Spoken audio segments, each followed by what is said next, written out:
Let us always meet each other with smiles, for the smile is the beginning of love.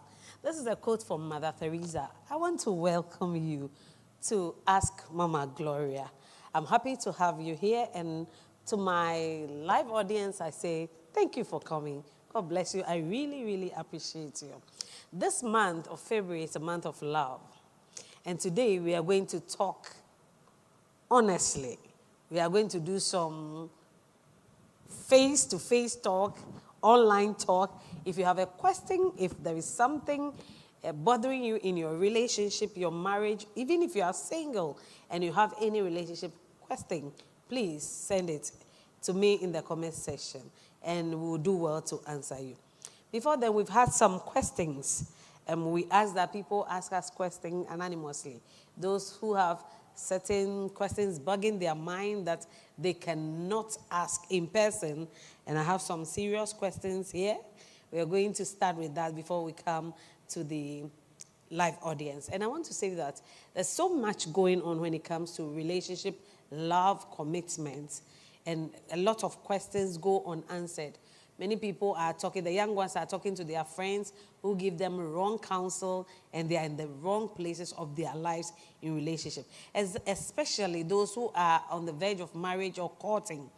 I was on a program last Wednesday, and I said that, was it Monday, last Monday, and I was clarifying the dating and courtship and marriage. So those who are dating, that's the foundation of the relationship. If you have certain fundamental questions you want to ask before you move to the next level, that is your courtship, please do well. If there are unanswered questions and there are red flags, please don't move from dating to courtship. You would have a lot of challenge because not all that glitters is gold. Most young people make excuses for their partners because they say they love them. We are going to talk. And I have with me here this dynamic woman of God who is vocal. She has no fear for anybody. She speaks her mind. And Lady-Rev, Dr. Charlotte Odro, welcome. Thank you. So I'll start with you with the questions. I know your time with me is limited. Yes. So I'll ask you some of the questions. You're going to help me with them. Then if you leave, then they ask Mama G will come. Then whatever question they have, they throw it at me. Okay. My first question from my message board is that, what are some red flags in communication that I should be aware of when getting to know someone? All right, thank you. And thanks for having me here. Happy Valentine. I hope you got something on Valentine.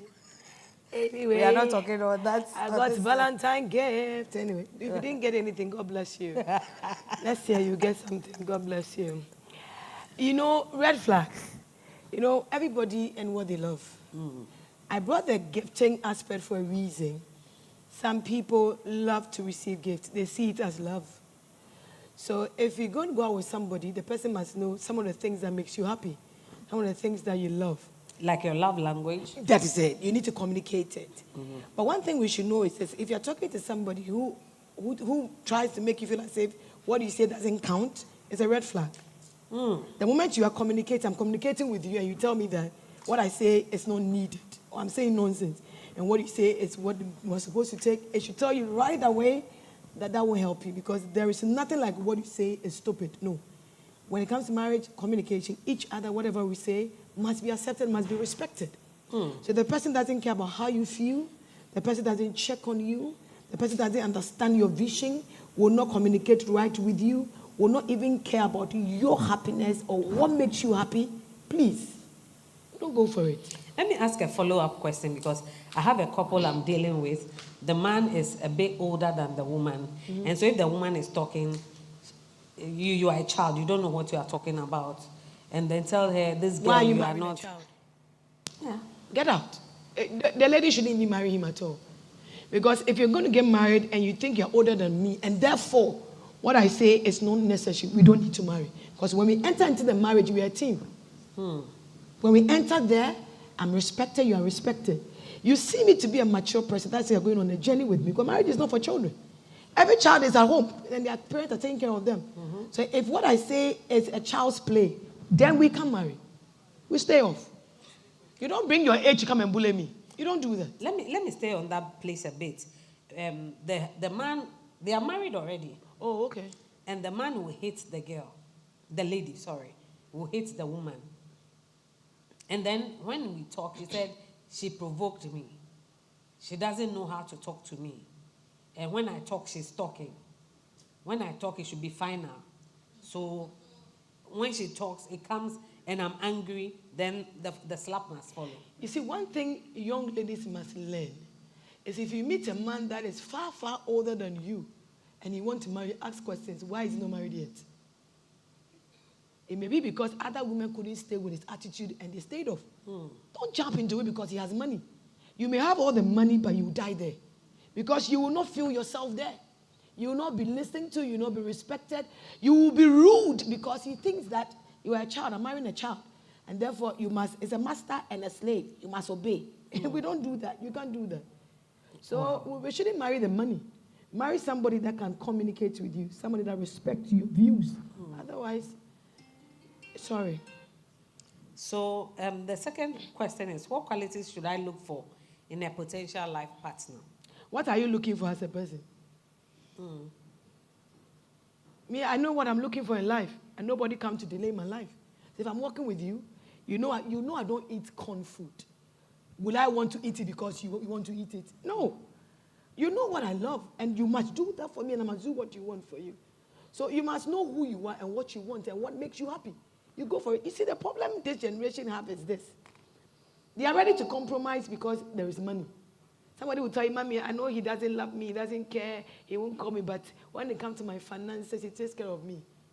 You see, let's stop all this and look at somebody who sees you to be you, who is ready to walk on the journey with you, who doesn't feel tired talking to you.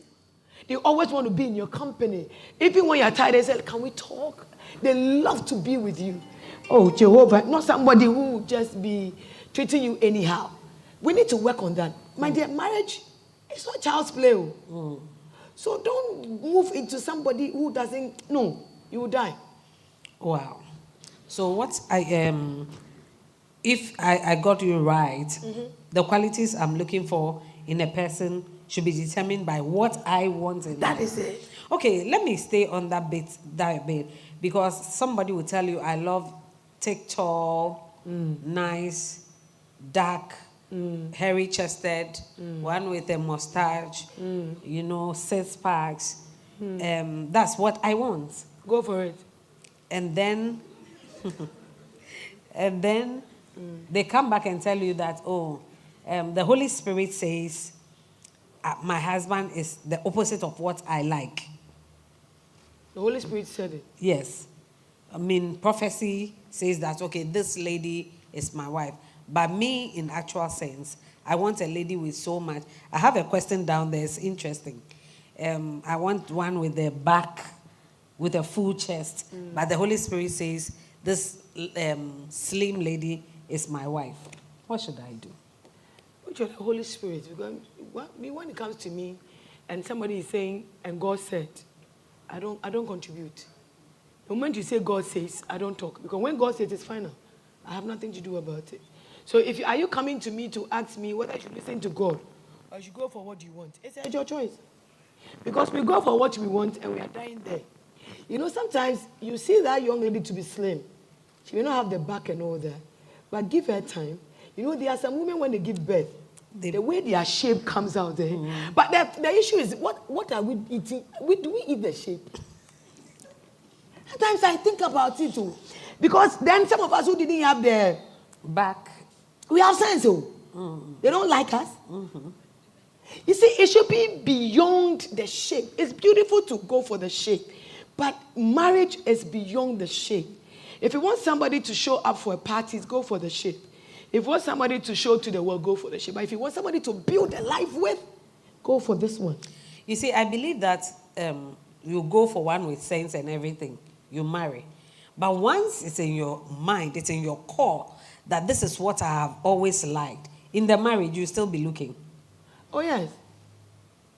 No, you want sleep, you can get. I said, that's why I said go for it. So because if you say, okay, the one with the big back and everything, you see, we are taking this out of the church setting. So we are going to be as plain as ever. So if the person comes and say, okay, this is the kind of person I like. She's cute. But in the actual sense, what I desire is a big person. One with a big back, chested, I mean, well endowed. And then I go, this is God's design for me. And I marry. When we go in, then I'll be looking out for others. You see, the issue is this. With this kind of mentality, God doesn't speak to you. It's simple. That's right. Because God doesn't deal with immature people. Because if God is bringing this to you, that this woman is yours, and you have this kind of mentality, if we give this woman to you, you will torment her. Because that mentality you carry is not erased, it's still there. So if you see somebody who has the shape, who has the breast, you will leave your wife and go for it. So some issues like this, when they tell you God said, it's a lie. God doesn't deal with immature people. When God wants to deal with you, he has worked on you. He has worked with your mind. He has worked with you. You are in a process where any message he delivers to you, you know he can consume it. If you're going to get married and I have breasts, I have buttocks, sorry to use this word. It is, no. It's not part of the basis God wants us to choose. Those ones are the carnalities that we add to it, to entice us. But marriage is beyond the shape and all that. If you get it, it's beautiful. But then, what does God want for me? And am I ready to go with God? I need to understand why God chooses this for me. I'm going into the marriage not because I want to have sex and all that. It's part of it. But then there is a purpose. God is bringing the partner into my life. Let me look at that aspect and enjoy it. Otherwise, my dear, we can never be content with anything we have. Because the more you get married, the more you see more powerful people out there. Are we going to sleep with everybody because we are seeing the things we want? You need to be disciplined, self-controlled, know what you want in life. Otherwise, you will sleep with everything you see. You will sleep with everything you see. I think that's a very powerful one. How do couples renew their commitments to each other over time? Every day. Every day, because I think it's boring. Sometimes it's boring. Every day. When I see your face, it's boring. Change it. We've been there. Some people married 25 years, 15 years. You look at them, they say they are brothers and sisters. We are not. My mother didn't born you. We are not brothers and sisters. We get to that point and they are like, oh, it's like my sister. We are not. You are my husband, you are my boyfriend. I must be able to communicate. You see, otherwise, my sister and my brother, the way I relate to my brother, no, you should be my husband. I should be holding places. I should be comfortable. How can I hold my brother's places? There is a limit to the way I'll play with my brother because he's a married man and there is a limit to it. But this is my own, my joy. What makes me, feel comfortable? I have somebody at home. Somebody I can, entangle together. We can be naked together. Play in the room. You cuddle. Ghanaians, cuddle men, cuddle us. They don't know. Sharp. You said something. Say that. They don't cuddle at all. They are sleeping before their hands are somewhere. You know what? Drag me, hold me inside you. Don't let me go. Let the woman, every woman wants security. These are the things that drag your woman, bring her into you. To the point that she always feels safe. She has a man. A lady came to me and said, this is how the husband sleeps with her. Then can you imagine? There's no romance, there is nothing. Why is it that most... It's us, we did it. We the mothers, we did it.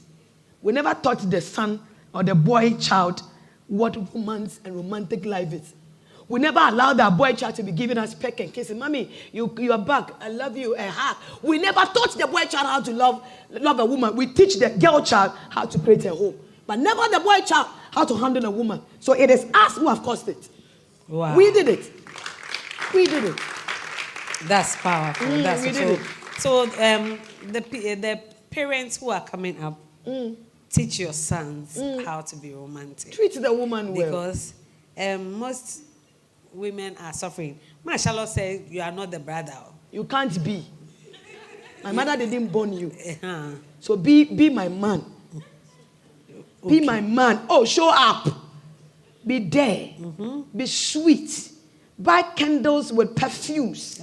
Create the environment. Create the Get honey atmosphere. around. Get the wines around.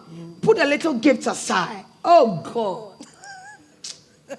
It's a Valentine I month. believe you are having a good time on air. Those of you here, are you enjoying it?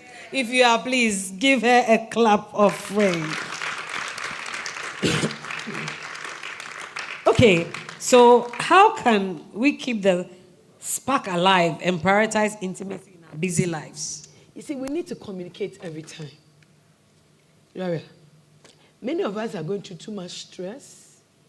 If we don't spark or we don't refresh this marriage, we will die early. Many people die not because God wants them to die. They are stressed. One lady died in Kumasi, and when they did the autopsy and they saw it, they realized that she was like overthinking. And she was depressed. Mental, she's gone. My dear, life is beautiful. Don't let anybody kill you. We need to talk. You see, the talking aspect is not just talking.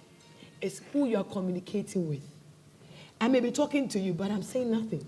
That's right. But I may be talking to you and I'm being impacted. I look at you and you inspire me. I look at you and I'm having dreams and visions. Communicate right. Not just talk to me. Somebody who's talking to you and you don't feel nothing, leave them. You don't need to be there. But somebody who speaks one word and you feel activated, you feel empowered. You see, if we cannot communicate in a marriage, so I can tell you that nowadays it looks as if a sexual aspect, I'm not enjoying you at all. You're getting weak. Speak to the man. I know you. How you can Back perform. then, how you? You're good, man. What's happening? Then you can say, I don't know, maybe straight. Then let me help you tonight. Let me treat you and see whether you'll be okay. Today it's my treat for you. Just relax and let me ride you. You know, those kind of things. Can we flirt a little with our partners? Yeah. The more we are flirting, it makes the communication beautiful. We are open to talk. He's open to tell his weakness. He's open to, I don't know, whether it's medically or something. Can we get help? So that we do it together. To refresh it, my dear. Let's not say, we've done it. So what is there? There is more there. To add to that, I feel that we need to date, even if after marriage, you need to be still dating your spouse. And then go on vacations. I'm not saying get a ticket and go outside. If you have the means, fine. But if not, you can go to even Keta, you can go to wherever. Keta is far. 2-3 days. Go to Kasua. There's a nice place in Kasua. You can just buy Coke. Sit at the beach. Yes. Just talk. It's very important. What is it? It adds sparks back into the Walk on the intimacy. shore with your shores. Yeah. Don't go and wear gown. Sometimes people make it look as if you make Christianity and you make marriage in the church so annoying. Annoying to the point that the vibe is not there. We are not vibing. We go to the beach side and you want to wear kaba at the beach side. Oh, Mercy. You wear your very nice shorts, your sneakers, some top. They'll say you are backslided. They should go to heaven. We'll follow them later. The Bible said in Ecclesiastes, don't be over righteous. Yes. Let's not do this. Let's make ourselves happy. Go. It's your husband and your wife. What is there? Sit together, buy Coke, buy some chips. Then you are playing. You are talking. At least it refreshes you. Every time he comes home and he's frowning his face, I the only one that doesn't have money. What is it? We come home and because business didn't work, everybody must be sad. No. We die once, we live once. So when you come home and you have life, put everything aside. Hold your wife and say, Charlie, today wasn't good, but Charlie, if I see you, my joy comes back. Let's do something. Don't let marriage kill you. I think that's a very good one. God bless you.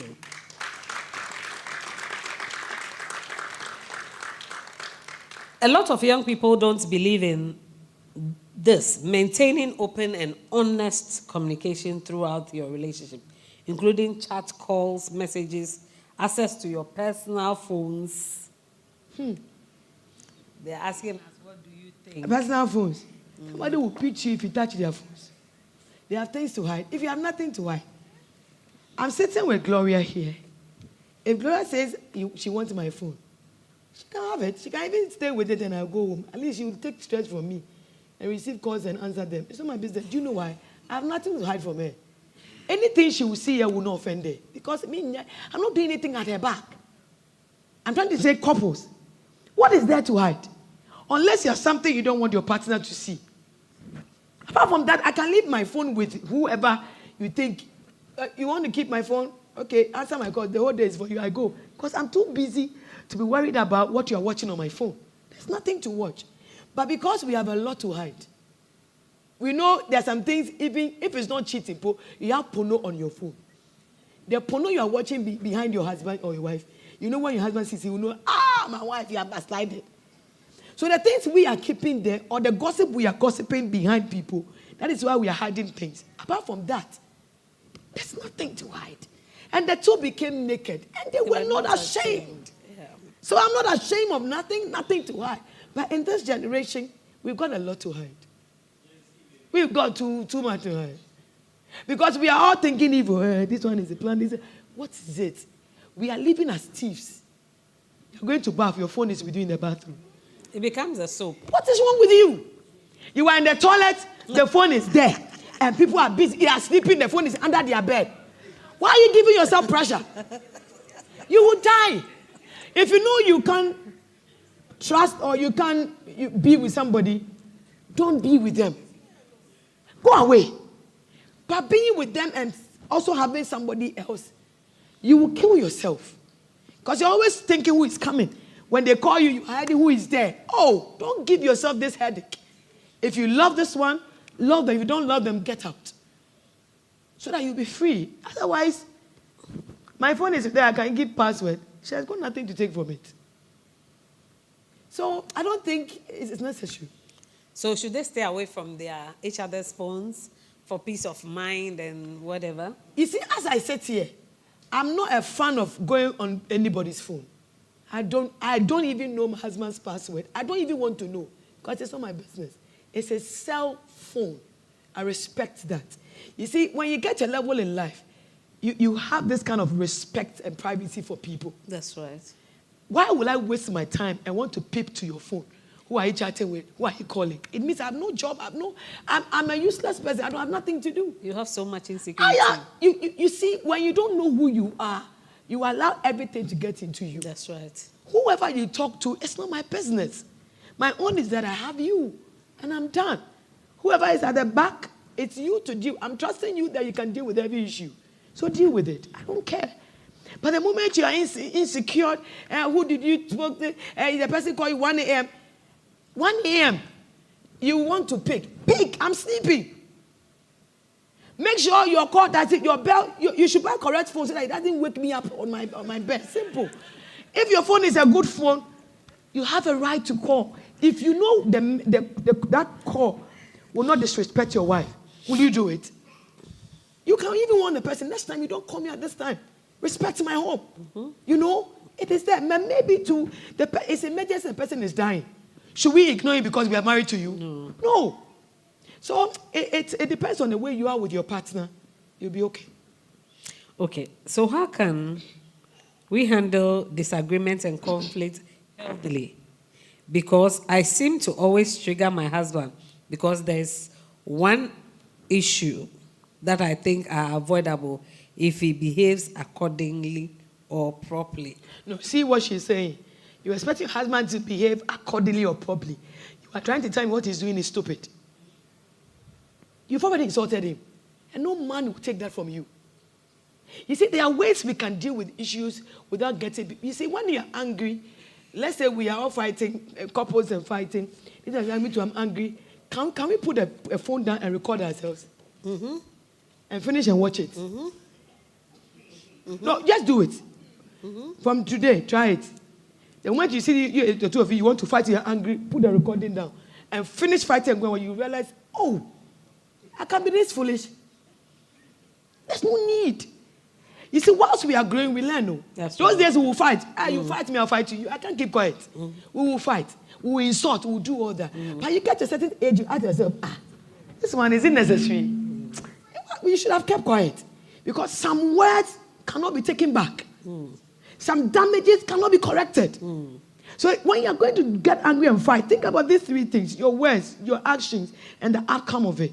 If these three things you can't handle, keep quiet.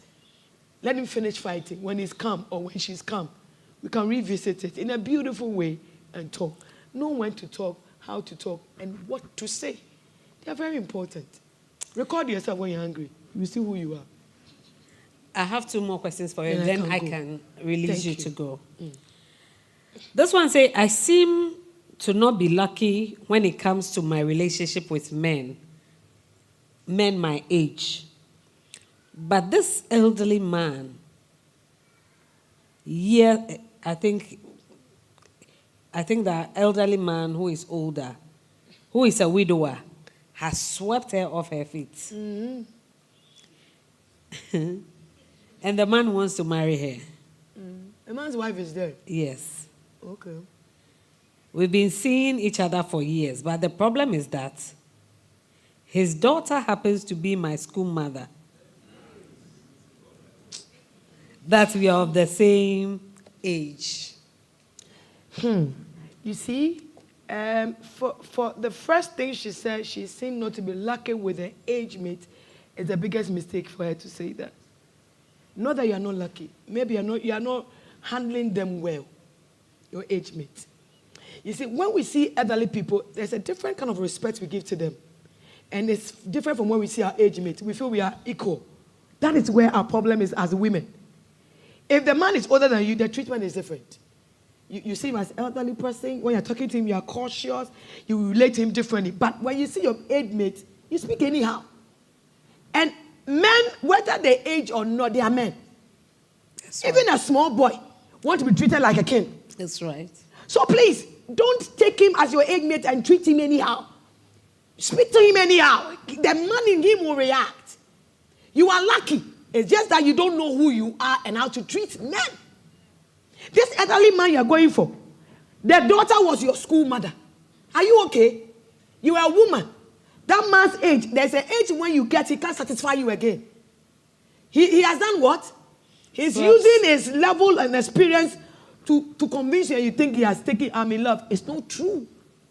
Age really is very important though. Because women, when we get a certain stage, we become so strong when it comes to sexuality. Can he perform? Then another prayer topic will come in because at that age he can't perform. Then we are praying for him to die, for another man to come in. No. No. You see, you may think you're okay now. It's okay now. What about tomorrow?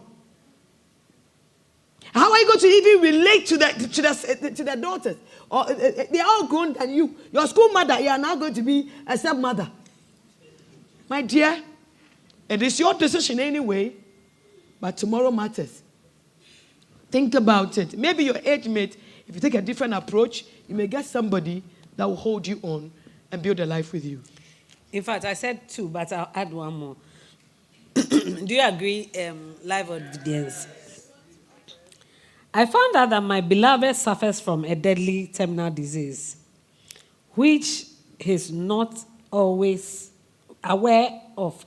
After we took the counseling from medical checkup, then she realized that the guy has. I want to stay with him. I know he'll recover, but my counselors are discouraging me. Hey. They are discouraging her to let the person go, to go and die. Oh, don't the dead also deserve love?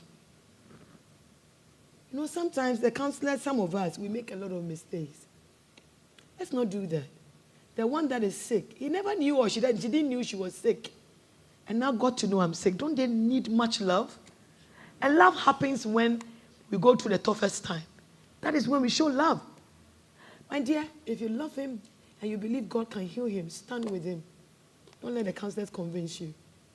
Sometimes, we men of God, women of God, we can mess you up. It happened to Hannah when she was praying. Prophet Eli said what? You are a drunkard. Mm-hmm. That could have discouraged her, but she knew what she was looking for under the feet of God. He said, Papa, I am not drunk, but I'm a woman with a bitter soul. I'm crying unto God. Sometimes we make mistakes because we are human. When we do, go before your God and let God convince you and stay with your partner if God says yes. I agree. And I also think that God, He's Jehovah Rapha. He can heal. So what if you leave the person and God heals the person? If we believe and we are believers, we know that our God is a healer. He can heal. This one is very serious. Mommy, I want to run away or cancel my wedding next month. My fiancé and... This question, I want to escape. Papa will take please, you escape. You Papa answer. is here. You answer, and then he also come and answer. Please. Don't put him in this trap. You will answer. Papa has every wisdom. When it comes to this one, my Papa will answer. Wait. I respect the oil upon my Papa. No, you are not. I salute the oil upon my Papa. Papa, God bless you. Don't do that. Out of the multitude of counsel, why would she do this? There is security. Do you agree with Papa me? is here. So she should answer, and then we'll bring Papa also to come and answer. Do you agree, church? Mommy, I want to run away or cancel my wedding next month. My fiancé and I made out for the first time few days ago. And Mommy, I am disappointed. I'm sorry. Jehovah. But his pee-pee is small. God. Papa will answer. Pee-pee to me. What do I come in pee-pee issue? Wait, let me finish reading. His pee-pee is as small as a broken sewing needle. Is she okay? Broken sewing needle. Hey, that thing is very small. And in less than 1 minute, he was done. He himself is very ashamed of himself and is not answering my calls. I'm confused because I myself, I haven't made out more than, I think, 2 times. Advise me, Mommy. Oh, this one, advise me, Papa. Papa will advise this one. All of us will advise. Your take on it, then I'll come. Why did they sleep? Who told them to go have sex? The Bible said we should wait. They heard the counselor that said you should weigh the people. They listen. My darling, broken beat. This kind of advice, I need to seek the face of God before I say something. Because first of all, listen, the guy himself, do you know what he's feeling now? Do you know the pain of knowing that you are not man enough? Listen, we are laughing, but this is not a joke. Do you know how he feels he want to talk to you about it? How you want to share that with you as a partner that, listen, this is my issue. I'm shy to talk about it. But can you be a friend to me? Can we talk? Can we go seek for help? So are we saying because he has small PP, he shouldn't get my... This is how we make it very natural. Thank you, Papa. So you know it is not fake. Thank you. Now, when we talk about what the sister is saying, if you read the book of Isaiah, the chapter number 3, it says, because the daughters of Zion are haughty, walking with stretched forth necks, and what have you, my darling? If your papa, are you hearing me, has never been touched, you wouldn't have known how small his PP is. You got the man you prepared for. We all make mistakes.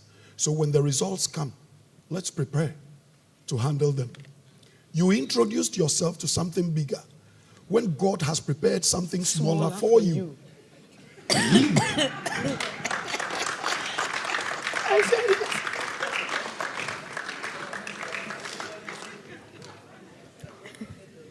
So, you are not a seamstress, yet you know how broken needles look. Can you imagine? So then, how did you know the differences in the sizes? Who were you thinking of for you to see how small, what you're going to settle for the rest of your life with? Truth be told, we have not taught our children the truth. We have not taken them through the right teaching. And we ourselves have fallen prey to a lot of moral errors. So we have challenges being had on our pulpits. Because in the congregation, there may be 1, 2, or 3 that we might have done 1 or 2 things wrongly with. It's about time we take the bull by the horn and start correcting things from now. It's about time. My darling.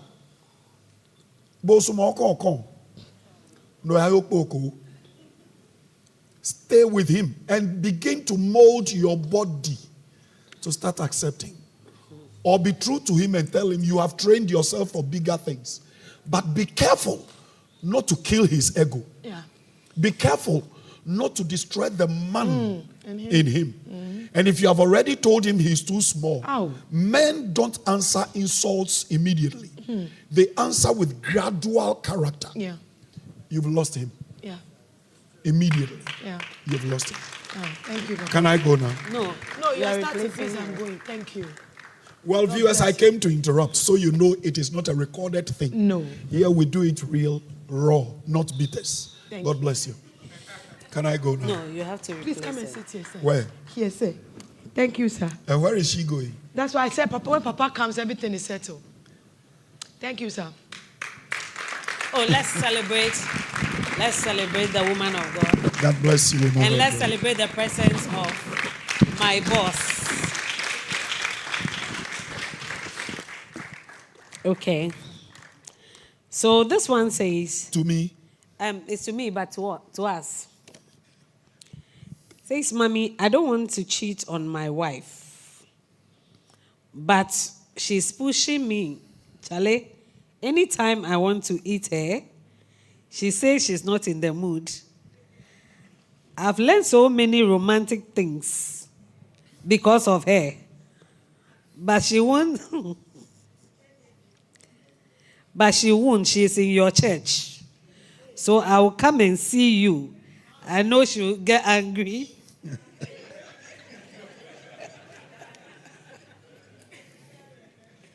are they married? They said the wife. The wife. You see, well, you said it's for us, so you answer. No, you answer, then I'll come. You are my guest. I'm the host today. This is how you people hide. Anyways, sir, if you want the car to last, you must know how to handle it, when to service it. Sometimes I'll be driving and I do some overtakings. And then I tap the dashboard of the car and I'll go like, good boy, good boy. Women are not like men. Men are always looking for holes to enter.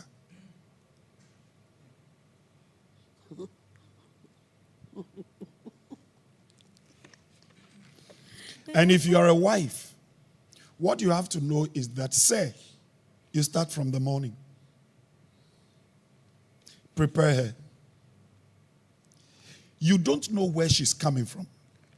She might have had her experiences before marrying you with a man who was not sexually active, or with a man who was so aggressive, so she killed the desire for that thing. You need to remold. You need to reboot. You need to overhaul. You need to take her through a process to, reprogram her thinking. Sometimes, too, some women also use that as a trump card to get what they want. So, like you said, you will be coming.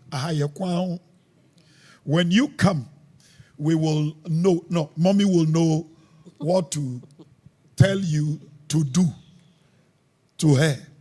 But it is very, very dangerous to deny your man love making because of mood. This thing has its biological and scientific effects, and also has the spiritual effect. So you need to be careful when to say no. Could it be that she does a lot of work at home? So by the time you are ready to add up, she's stressed. Then say, find a way to help her to reduce the stress so she will be less tired to avail herself to you.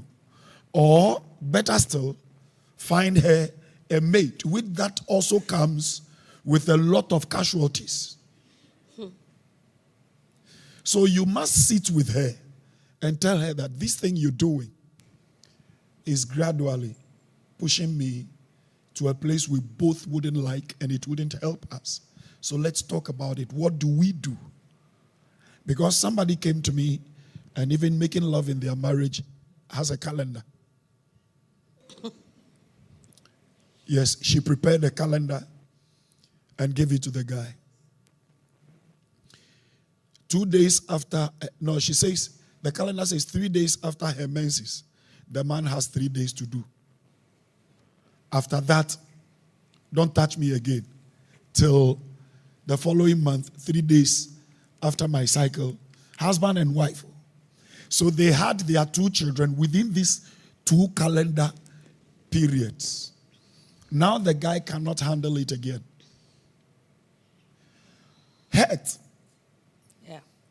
can kill desire for lovemaking. You don't make room for hurtful things to be settled. You think it is normal to say, oh, it's okay. It's okay. Women have a different way of processing such things. So you need to also check all that to know if she's hurting. Hence, the lust for the desire of you. Okay, to add a little to what Daddy said, you see, a woman's body is different from a man's body. For a woman to be very ready for sex, it starts from her mind. Maybe you might be using abusive language. You might be doing something. And we are all adults here, and I'm sure those watching are also adults. I said we're going to be as plain as ever. For a woman to even get wet, it takes so much. What is that? For a woman to... What is wet? For a woman to get you into pour the water on mood. her. She says we have to be plain. So what you don't understand, Many women don't even have orgasm. Most of them fake it. And so maybe she does not enjoy it. It's not because she doesn't want you. Maybe many people come to me, and by the time they finish having sex with their husbands, they have sores under them because they are not well prepared for the action. So maybe there's something, if the 2 of you could come, if she's in my church, then I'm sure I'm her mother. in this church, and you can suspend. She said the wife is in my church. Oh, okay. So if you come, we will sort it out for you. Okay, so this one comes directly to me, so I'll answer it. Thank you. It says, what are some of your successful ways of communicating with Daddy when he's angry about an issue? Here. What am I doing here? So for 26 years, I'm sure I've mastered his anger. He can get angry and the whole house will be on fire. But there's one thing we have done over the years. We can maybe one day have a silent treatment. The next day, I'll ask him a question and you have to answer me. Yes. I'll call him and he has to answer the call. No matter how angry we are with each other, we don't ignore each other's calls. So that's how we've been able to food. train. Because it is my money you use to cook. If I don't eat, I am wasting my money. And as I eat your food, definitely, if you're a married man, never reject your wife's food because you fought. If you don't eat now, don't eat again. And that is the fastest way to reconcile. Amen. So eat the food and know that it is your chop money you gave that you are making good use of. If you don't eat, then come on, yeah. So we fight. Our children know that. For us, we are like You and who? we fight. Every minute we are fighting. But Excuse the me, next do moment, I look like I fight? Me. See, he's a proper gunman. You know how gunmen behave.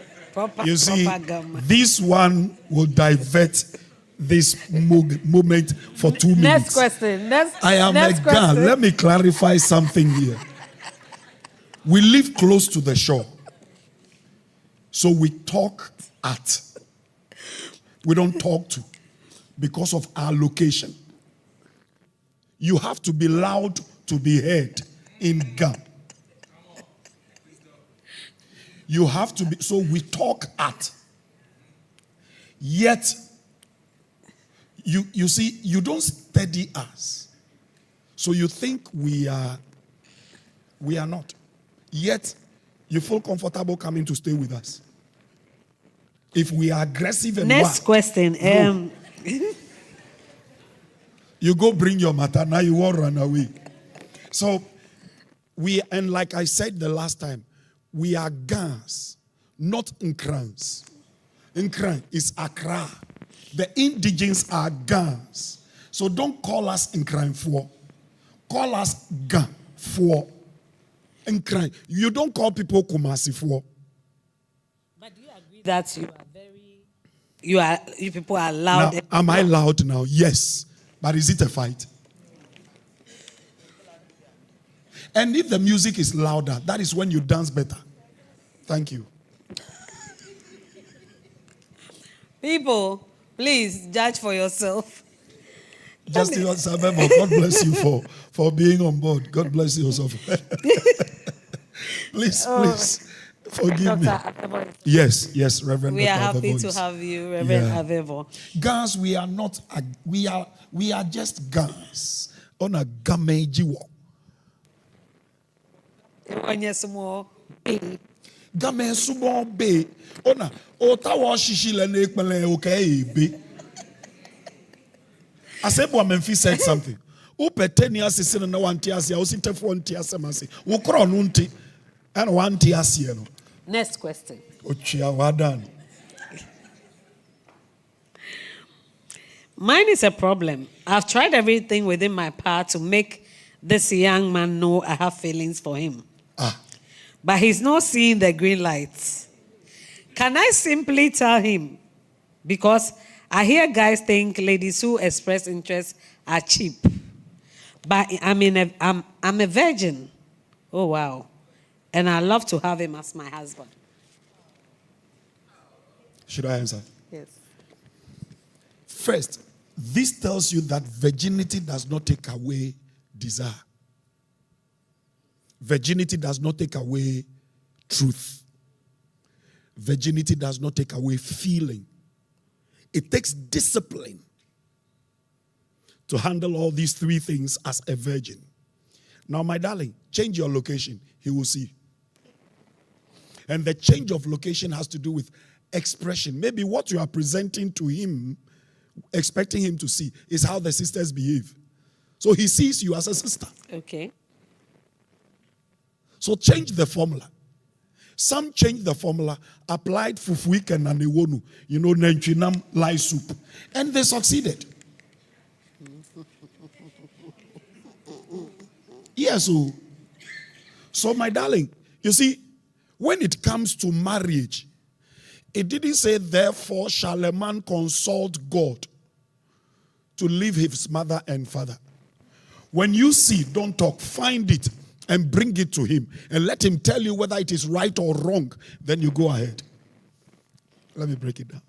Whoever finds a wife, you go find it. Bring it to God. Say, this is what I have found. What do you have to say about it? But be willing to receive and accept whatever the Lord will tell you. Like the lady whose question you read earlier, that she wants to run away. Was there a presentation unto God? What was God's response? That's right. Before you take in the step? Because there are many marriages that at the beginning, the woman looked like a fool to have married such a useless boy. The man looked like a fool to have married such a poor girl from the gutter. But at the end of the day, that marriage comes out to be the best amongst the equals. It is because God gave the go-ahead. We live in times that we are only going for the permissive will of God, not the perfect will of God. So should she go ahead and ask the guy out? There's that I nothing like? wrong Yeah. with telling Brother James, I think I like you, and go your way. Can I give you a secret about men? Real men treasure confident women. I also believe that you've said many times that men are the chasers. Yeah. So if a man is supposed to chase and you're a woman, you go and chase. So Does it not the look chase awkward? has a definition. Chase. You just said, oh, Brother James, I think I like you. I like you very much. Go your way. I So they asked can if be I should friends. give you a secret about men. He won't sleep. Ask the men here. Guys, will you sleep? No, please. Live audience, tell me. Reverend Cranton, will you sleep? Deacon Fowl, will you sleep? It will be difficult. Don, will you sleep? Good. Chief, will you sleep? A nice, respectful, decent lady walks to you. Brother James, good afternoon. I think I like you. Everything about you. I like everything about you. And she walks away. You will wish there will be service the next day. And the next day. And then there is nothing wrong. Now let me show you how Rachel told Jacob that she likes him. She fetched him water, to drink. So my darling, change the formula. Change your location. Okay. Change the style. Change the walk and attack. He will Sweetheart, be the chaser. change the approach. Change the approach and ebefa. Whilst we're at it, live audience, if you have questions, maybe you want to ask, or there are things you cannot ask and you can write, please write, we'll take it. But if you can ask, we'll be very glad. I'll come to my live audience, but I have another question. I'm a pastor's daughter. My parents want me to marry a young man in our church, but he happens to be my best friend's ex-boyfriend. That made her abort a pregnancy a few years ago. Made her do what? Abort a pregnancy a few years ago. Okay. Because of that, I don't have feelings for him. Her best friend's ex, who made her best friend abort. And her parents know. No, she They knows. don't know. It's only between the two of them. How sure is she if her best friend sees her as her best friend?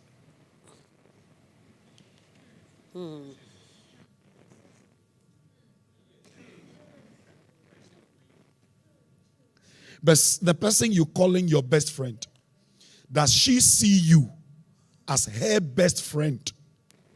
I taught something 2 weeks ago. Before you make a friend, the things you should do. And to start friendship, the things you should do. My darling, what if that gentleman is the man destined for you, but mistake, youthful exuberance was the reason for what happened earlier? And besides, man changes.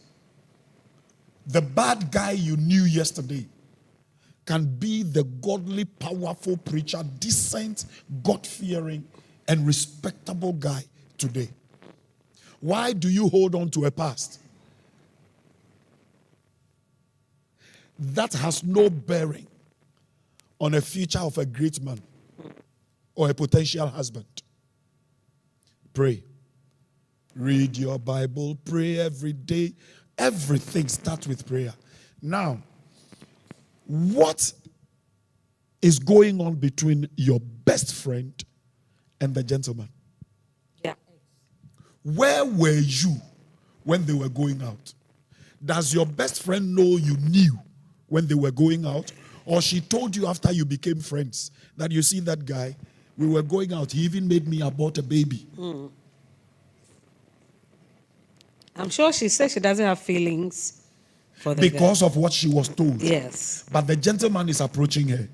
Or her parents. She's a pastor's daughter, and her parents want her to marry. But the parents are not aware of this news. No, I'm not sure. I would have loved to go off course, because maybe we can be pastors, but money can let us make wrong decisions. We can be pastors, but family reputation, not character reputation, can make us push our children into things.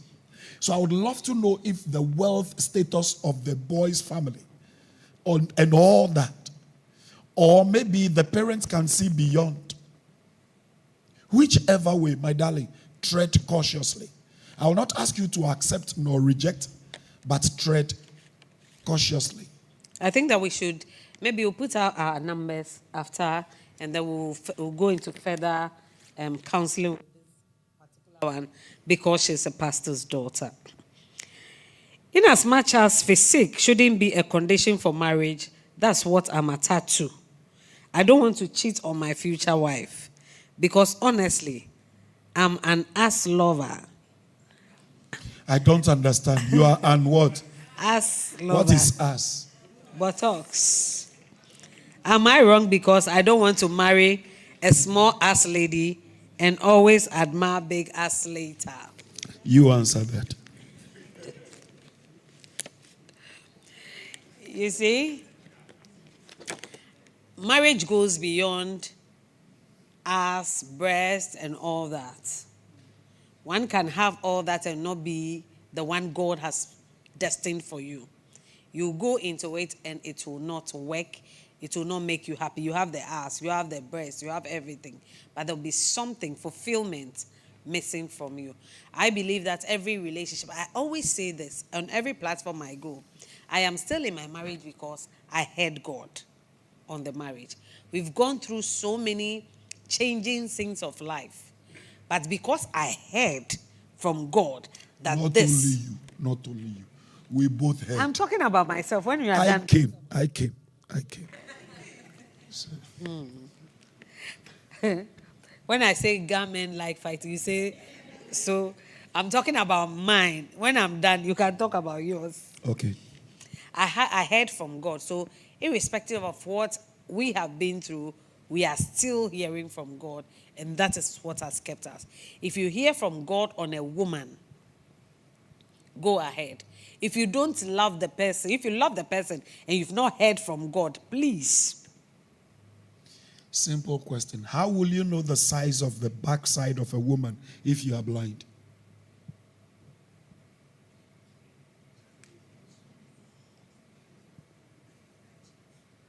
I'm not talking about physical blindness.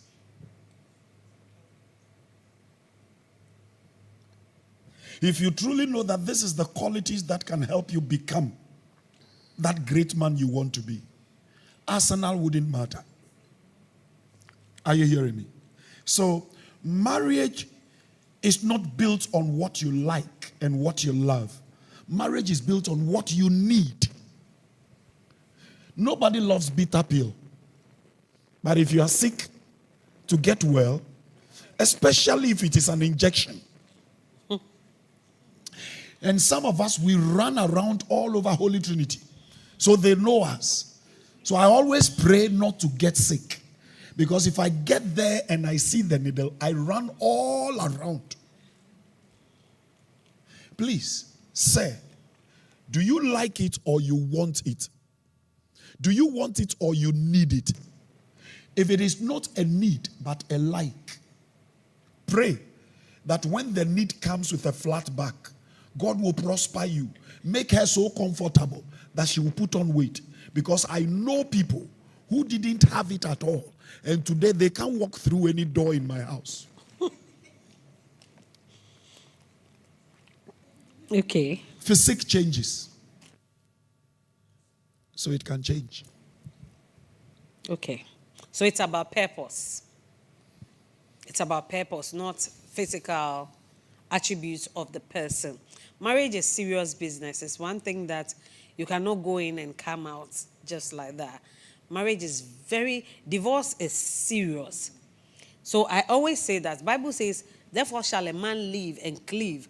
The original translation for cleaving is gluing together, like gluing two papers together.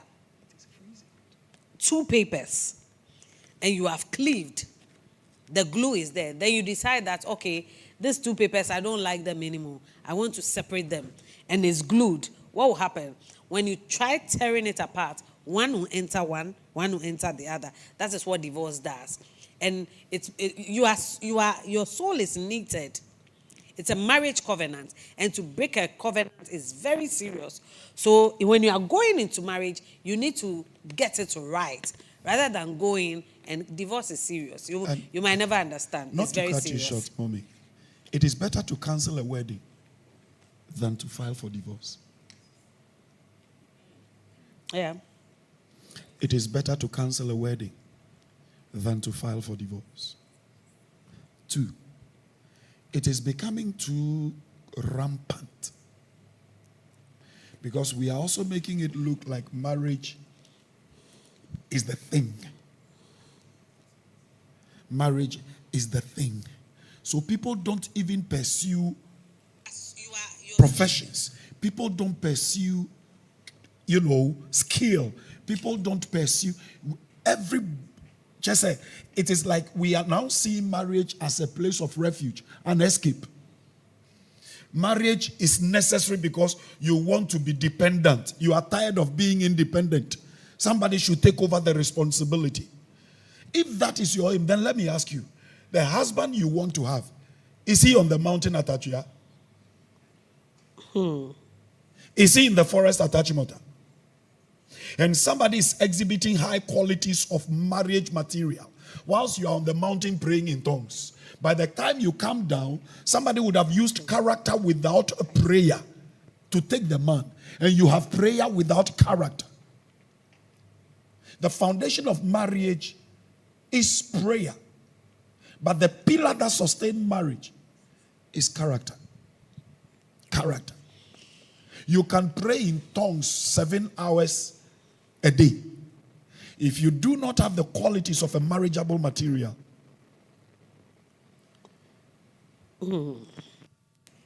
it's a serious issue based. And we are going to allow our live audience to ask questions before we come back to our anonymous questions. I'm now seeing. Is it fascinator? I thought that it looks squarish. So I'm now seeing. Can you lift your chin a little and swag to the right? Let me see. Jesus. Let me ask you this question. question. Can I try it? No, please. Okay. All right. Can I ask you this question before? Is it your personal question or it no, is it's part of the questions. Okay. I've decided to keep holy for my future husband. But honestly, I'm getting weak with time. My darling, there is nothing weakness in holiness. You can't be weak in holiness. Please, it is a lie. Can I finish? This one. For She bringing says- holy. She there. says she's aging. And And she doesn't have kids. Okay. She has fibroid surgeries. And she doesn't want to give into her newfound love. And she wants to do every spiritual thing, but she's still scared. What is the man waiting for?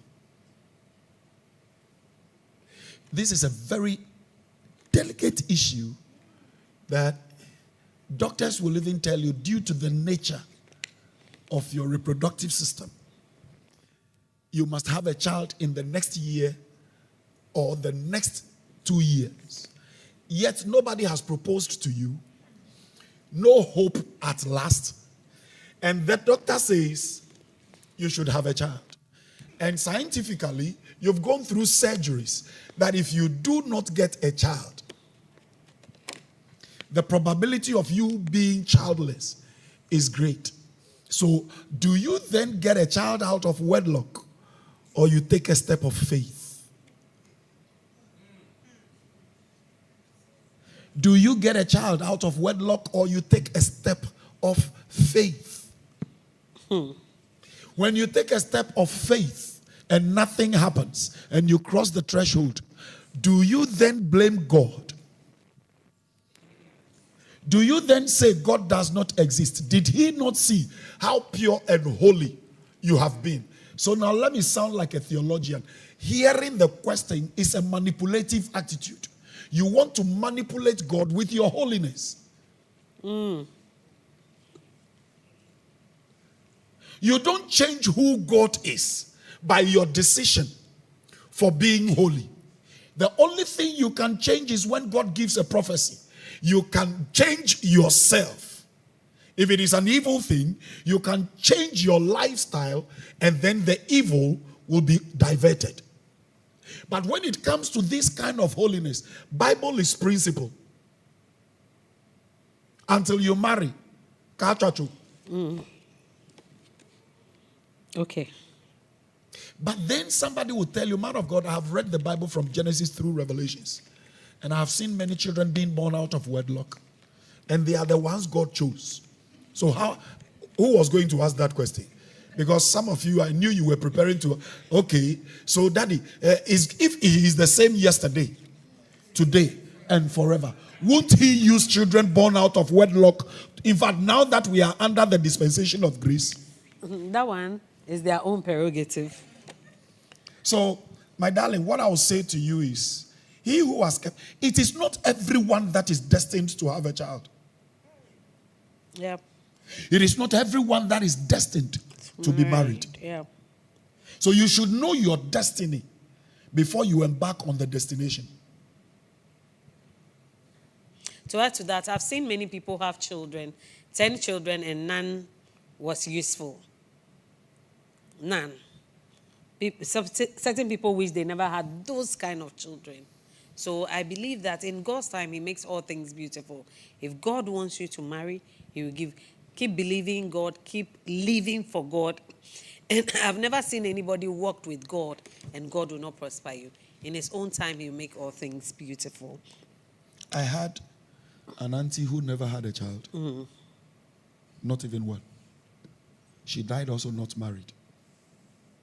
But the honor of raising other children made her so happy and so proud that it is not because you bore the child in your womb that makes the person a child. It is not because you wear the ring that makes you a wife, because many wear the ring to prove a point. And some don't have the ring, but they are making points. I said many wear the ring to prove a point. And there are many who don't wear the ring, but they are making points that when you see their lives in the marriage, you, the one with the ring, you are a disgrace to the thing called marriage. So, you see, like I wrote something before coming on set. Are we giving the children the right training? Are we giving the future couples the right doctrine, or we are compromising? And like I said, sometimes because of your own mistakes as a leader, you find it difficult to then correct the up and coming ones. But what they do not know is that you are correcting them because of the experiences you've had through your mistakes. So my darling, as for this your question, if you have decided to stay holy for God, don't make it a condition for marriage. Okay. Because you don't stay holy for marriage, you stay holy for God. His word says you should. So you are being holy because of his word, but not because of the man you will marry. Because, excuse me, with all due respect to our sisters on the street, they do so, they marry, and they have children. And there are people who have stayed holy and virginized virgins, yet they don't have children. They've never caused abortion. They've never done anything with any man. They got married, and in fact, premarital, medical test proved that there was nothing wrong with them. But since they married, no child. And that prostitute somewhere gets married January 11th. By February 22nd, she is 1 month pregnant. What do you say about it? His ways are not our ways, and his thoughts are not. So what you need is, if you are being holy, know that then your holiness is unto God, but not towards the marriage, because you can't manipulate God with your pretentious righteousness. Okay. Next question, then we come to the audience. When we have misunderstanding, then she quickly wants to remove her ring and shouting. And one day I took the rings when she threw it at me, and I went to sell it.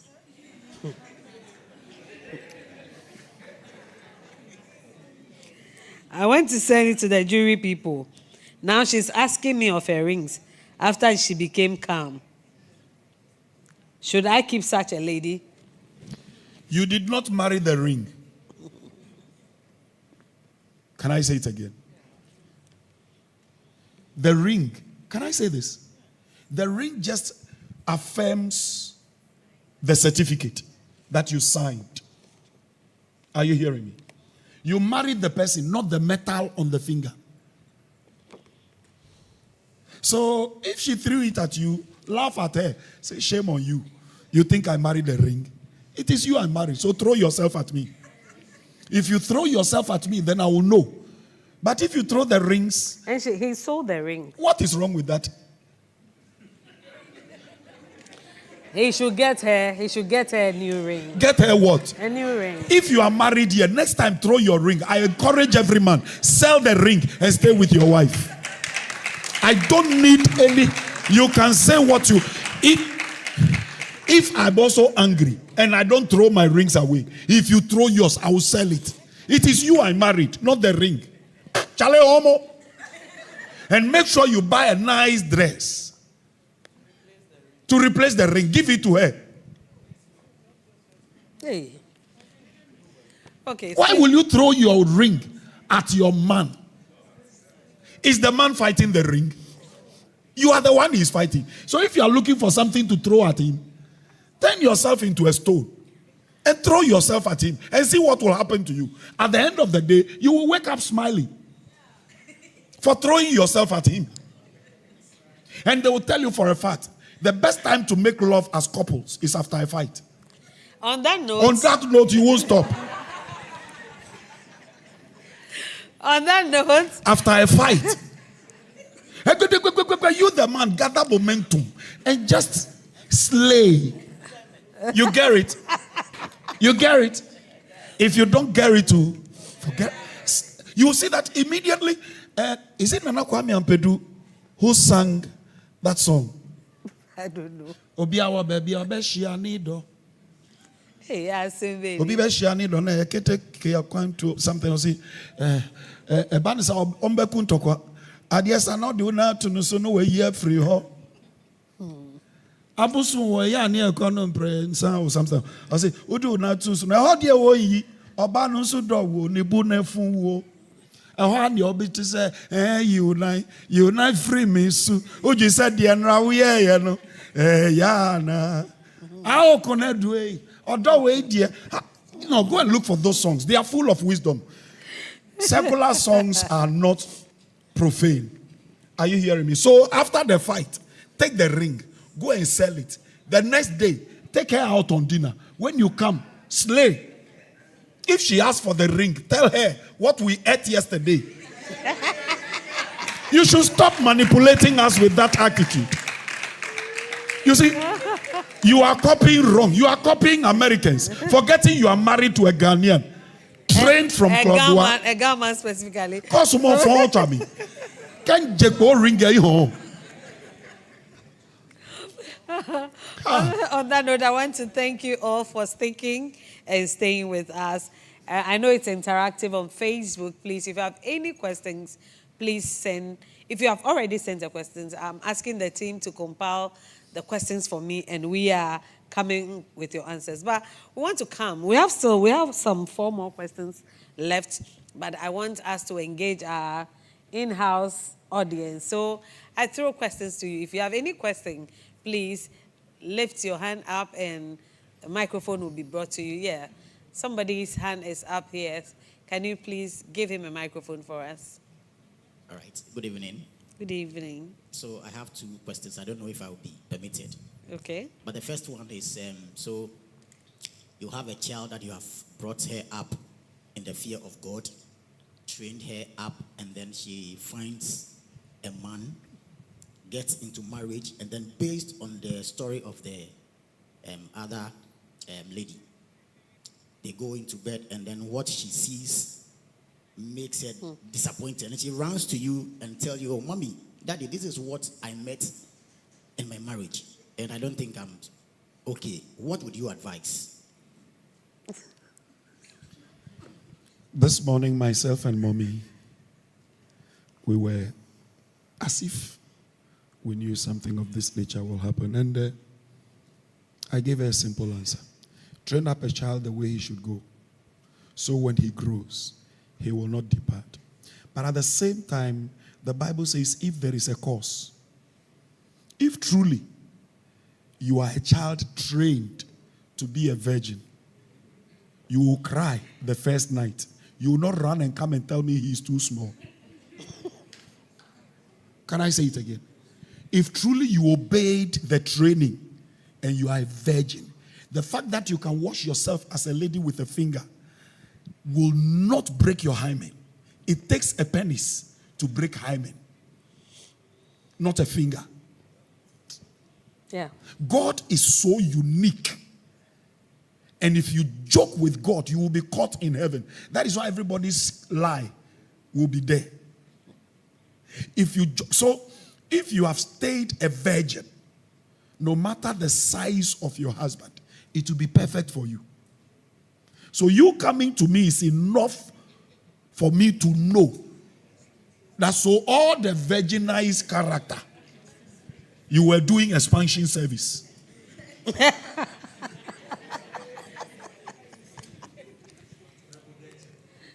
Are you hearing me? Sir, have I answered you? So that's a way to expose yourself. You've been a liar. You've been a hypocrite throughout. And I thought I had a daughter. I had a son who is a virgin. If you are a virgin, definitely your first night you will cry. You will even come to your mother. Mother, then it is a sign. Are you hearing me? If it is too short, then fine. Because it can be so short that it doesn't even locate the entrance. Somebody say, what if it's not working at all? Then that marriage, it says there is a cause. That marriage can be broken. If there is a cause, are you hearing me? God hates divorce, but does not hate the divorcee. If there is a cause, fine. If the man is not working He at knows. all, he knows, then we can. And he didn't tell you, only for you to get in. This one, you don't apply faith. You don't lay hands on it believing. Yes, it has happened under my ministry because he wasn't dead and it died. So there is hope for resurrection. Are you hearing me? There is no resurrection for things that has never tasted life. Study your Bible. The thing might have lived before and died. Then you restore. But if it was born dead, lived dead, remained dead, still dead, it is dead. As for that one, I'll separate you amicably. And you can be friends. So, is he asking another question? Okay, please. Good evening. Good evening, Pastor Kwesi. Mommy, there is something I want to ask about when you meet a lady that you are trying to know. Then you invite the lady out for a date.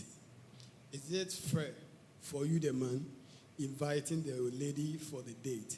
You pay for the food, you pay for the water. Is it fair to also pay the lady's TNT? I will answer this. Ladies, let me say this to you. Until you are married, you are your father's responsibility. Yes. That's why men use you. Anything he does for you in the relationship before you get married is a favor. Don't fault him or call him useless. Until your name is changed and my name is on you, I don't have, in fact, I am not under any obligation. I've invited you on date. How did you come? And do you know what breaks us? If you say, no, Brother James, that's okay. I think today, let me foot the bills. Real men will appreciate the confidence in you. Meaning, a lady that is prepared and responsible makes her man safe in decision making. A lady that is responsible and confident makes her man safe in decision making. Can I play the devil's advocate here? Yes. I believe that a woman wants to know that a man can take care of me. It's only prudent. At the restaurant. It's only prudent. You ask me on a date. You come to the date. I am not going to be the one paying for our meals on our first date. I don't know you. You asked me on a date. You didn't say we should come and have a joint. Why did you accept my date if you don't know me? I'm getting to know you. On a date. On a date. I'm also getting to know you. So you asked me out. I didn't ask you out. Because it looks strange. By the right thing, I will prefer. I will prefer. I'm saying I will prefer. It may not be the point of every man. And we live in times that even when you speak the truth and it doesn't sound sweet in the ears of the ladies, they think you are a male chauvinist. Because we have too many feminists in the area who have guys hidden, yet they come out as if they are feminists. One, I have invited you on a date. How about a dinner? We go to the dinner. How about lunch? We go. Did I pay your fare to the lunch? Did I pay? Now, let me use her as an example. The first time, I think the third week after she accepted the proposal, I said we should go to the movies at Kokomlemle. I think they've broken down. What's the name of it?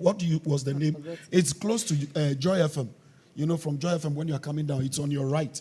A very popular young children. You don't know that one. They don't know. And when we got there, I checked the ticket. My money was exactly the ticket. I just told her, Gloria, I can handle the ticket. But you find your way home after. No, she's here. You can ask her. I can handle the ticket. You find your way home after. She paused for some few seconds because where she's coming from, you handle ticket and you take care of home. But here, you only handle ticket. She said, okay. The next thing I realized, she's rather paid for the ticket.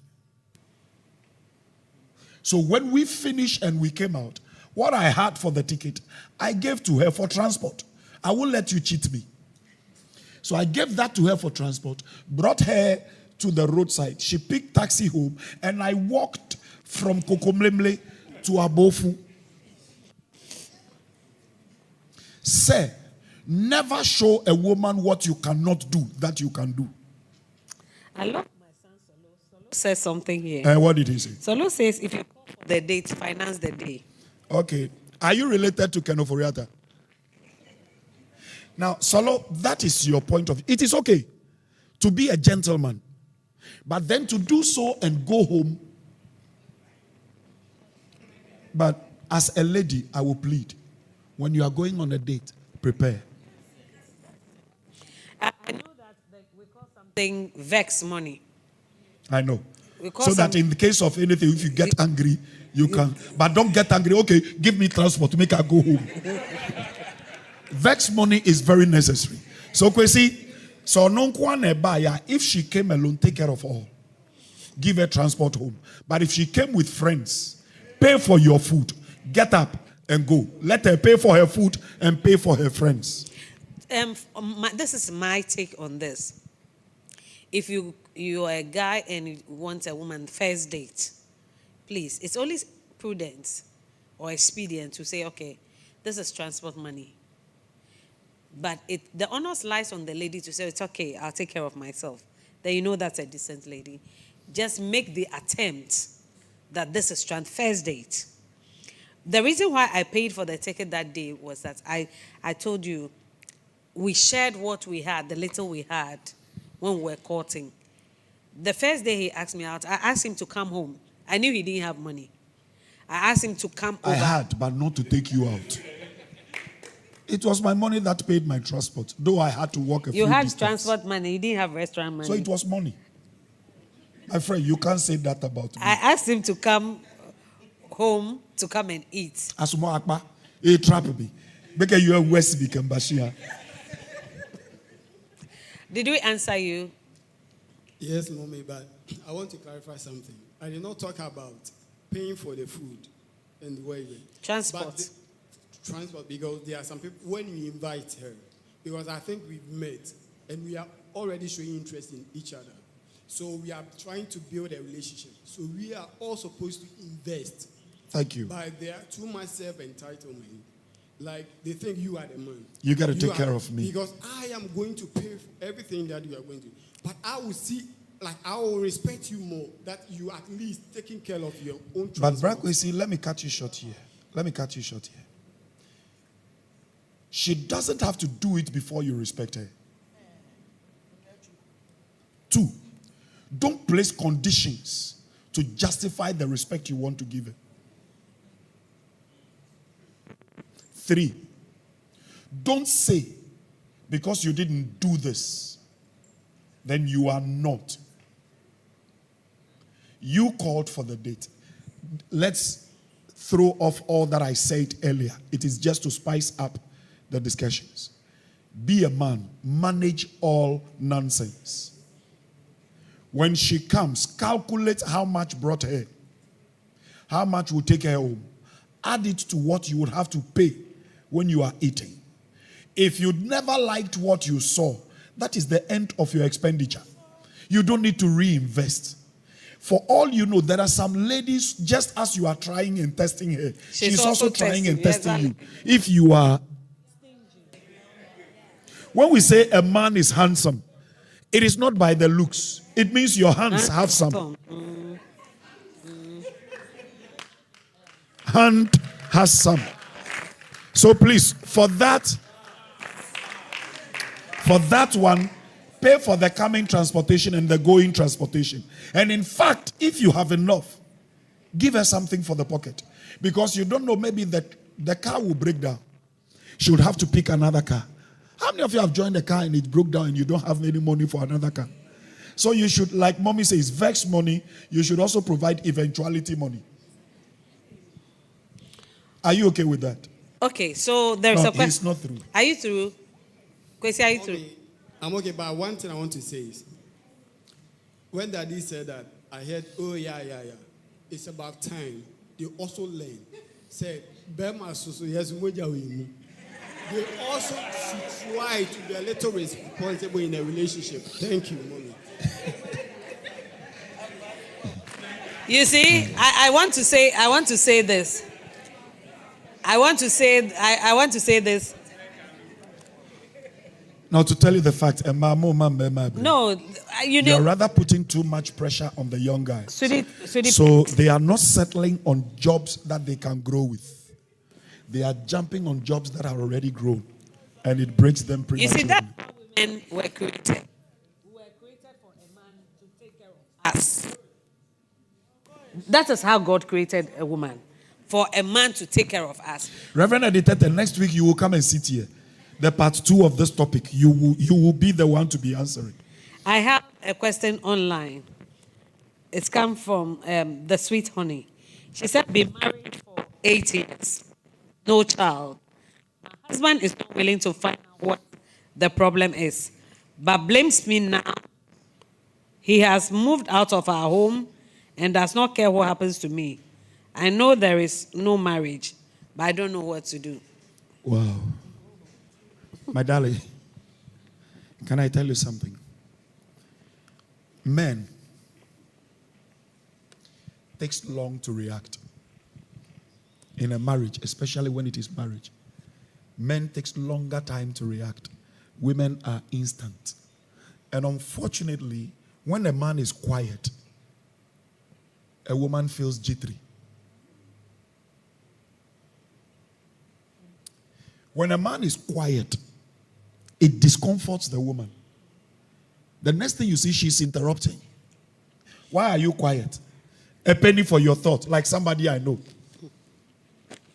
Women naturally want instant noodles. You see, men are rational, women are emotional. So women are instant actors, men are, how do I put it? They take time. Men are gradual actors. My darling, can you please again for the third time, find somebody your husband respects? If you ask him to go to the person, he won't go, because every man has a pride and an ego. And plead with the person to come talk to him and ask why. He may know something, he is afraid of your reaction, so he won't ask. I'll say it again. Most of the times, the reactions of the wives makes it difficult to us. When you ask, we will genuinely, and then it is gone. But with the woman, your reaction can let your man keep quiet. And as it keeps bottling, a time will come, he will decide that everything, okay, yo, me abiyamaba, yo, I'm going to do this, yo. And when your man gets to the yo level, know that it is over. So my darling, the only advice I will give is that find a time and an elderly person and let your husband tell you exactly. But you must convince him that the reaction that is making him keep quiet will not surface. Then he will feel there may be something he is not comfortable talking about. There are two things that a man hates to be insulted with. Two things. It has nothing to do with their looks, because men naturally will know fine. So when you talk about a man's horrible face, it doesn't move him. So sometimes I say, when a woman insults me and I look at myself and I look more of a woman than you, the woman, I will not answer you. So the first thing is when you use his reproductive system.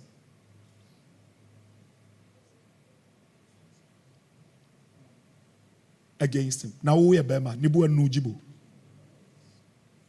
Finish. When you say that to a man. And the second thing you ladies are not aware of is comparison. When you compare your man to another man, you may not be with the other man, but you are telling him you will choose that man over him. So you can ask your daughter later, what has been the rapport, the communication at home? Men are more destroyed by words, and women are destroyed by actions. Okay, I want to add to that. The man has moved out because they don't have a child. The man has not tried anything going to the hospital. Does he have a child outside? We would like to know. No, he just moved out of the house. They should both go to the hospital. Most time, men, it is not only women who are barren. Men are also sterile. The women you are forcing, pushing, go and get a child. Have you tried if your sperm, there is a semen in your sperm? Please, you need to check that. Your daughter Naka, I said something to Kwesi. He said, you want to cut without spending, bro? Why? Go and sit down.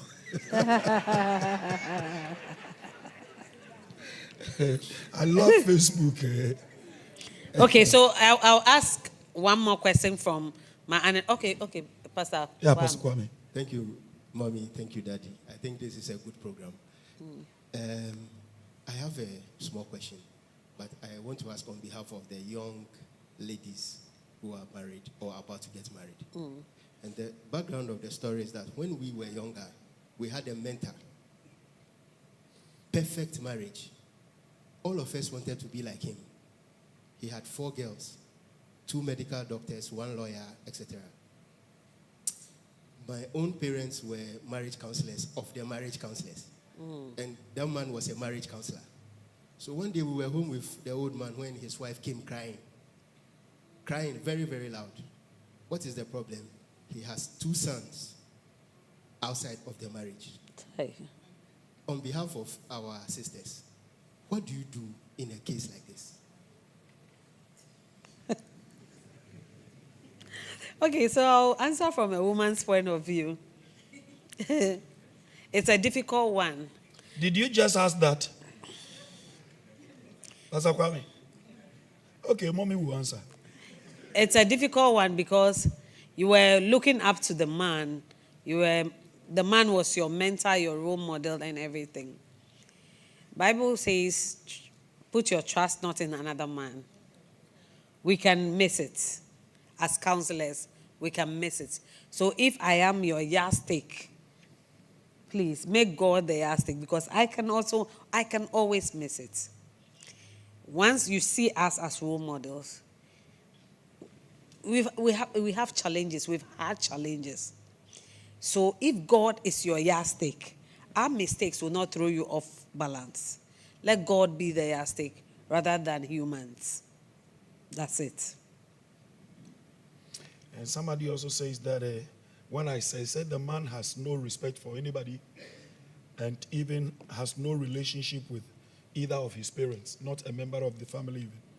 So, sweet honey, let's talk off air, okay? Let's talk off air. Pastor Prince, I'm coming. Pastor Kwame's question. Pastor Kwame, it is a very, very sensitive thing. Very, very sensitive thing. About 2 years ago, an 18-year-old boy walked to us. Angry. It was the mother who came to see us first.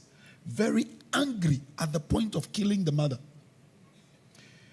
Not knowing his father, whom the mother told him was dead. I think I have said it to you guys before, but I didn't mention names. The father the mother told him was dead. He's a big man in society. And the man does not even know he has a child. Because of the fear of the wife, he cannot acknowledge his mistake. So the fear took him away from the child. The mother killed him from the child. And he took the mother's friend to tell the boy that your dad is not dead. This man is your dad. Now the boy demanded to know his father. That was when the mother brought the boy to me.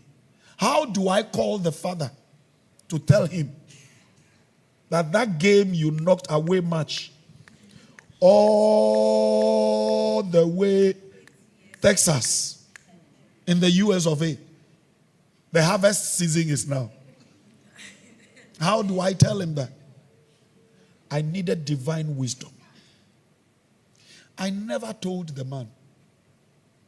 What I did first was to call the wife.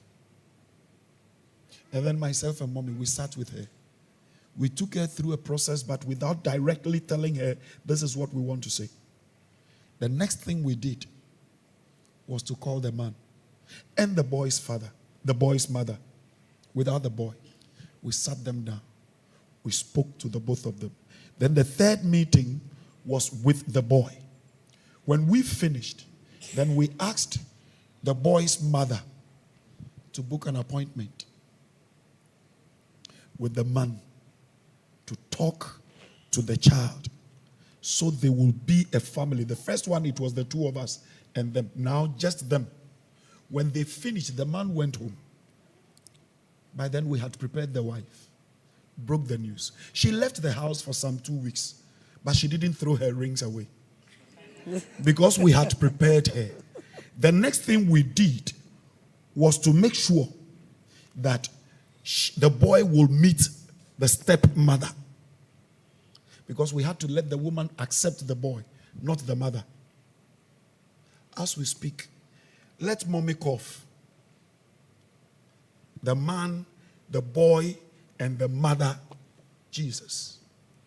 They don't give her breathing space. Meanwhile, I am the headache. It is me that did everything. Some of the things you need divine wisdom to be able to handle. You can't just handle it by book knowledge. I'm telling you.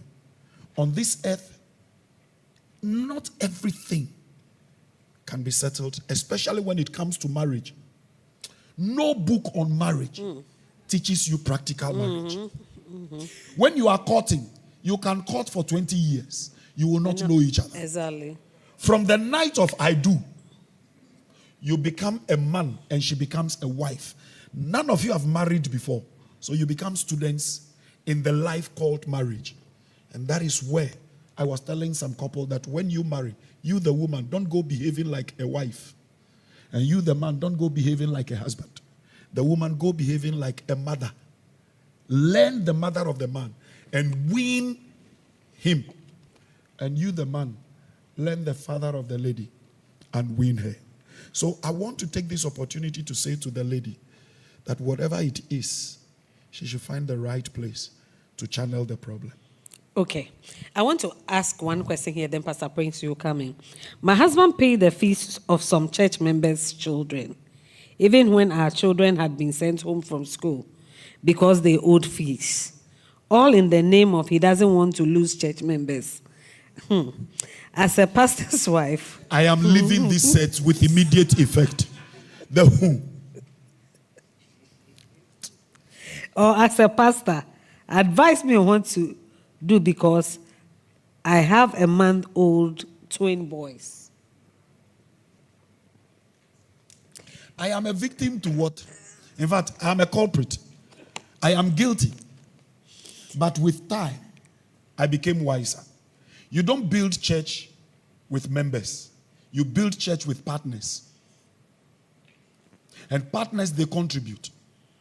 The very people you die for are those who will walk away from you. But the only people who will not leave your church, I say this raw, not bitters. The only people who will not leave your church, no matter the scandal or whatever happens, is your family. Sometimes, yes, you take care of 1, 2, 3. But please,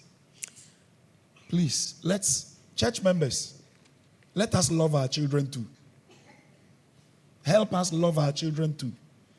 If you buy a car for your child and it is a miracle, let my child also see the car I am buying for him or her as a miracle.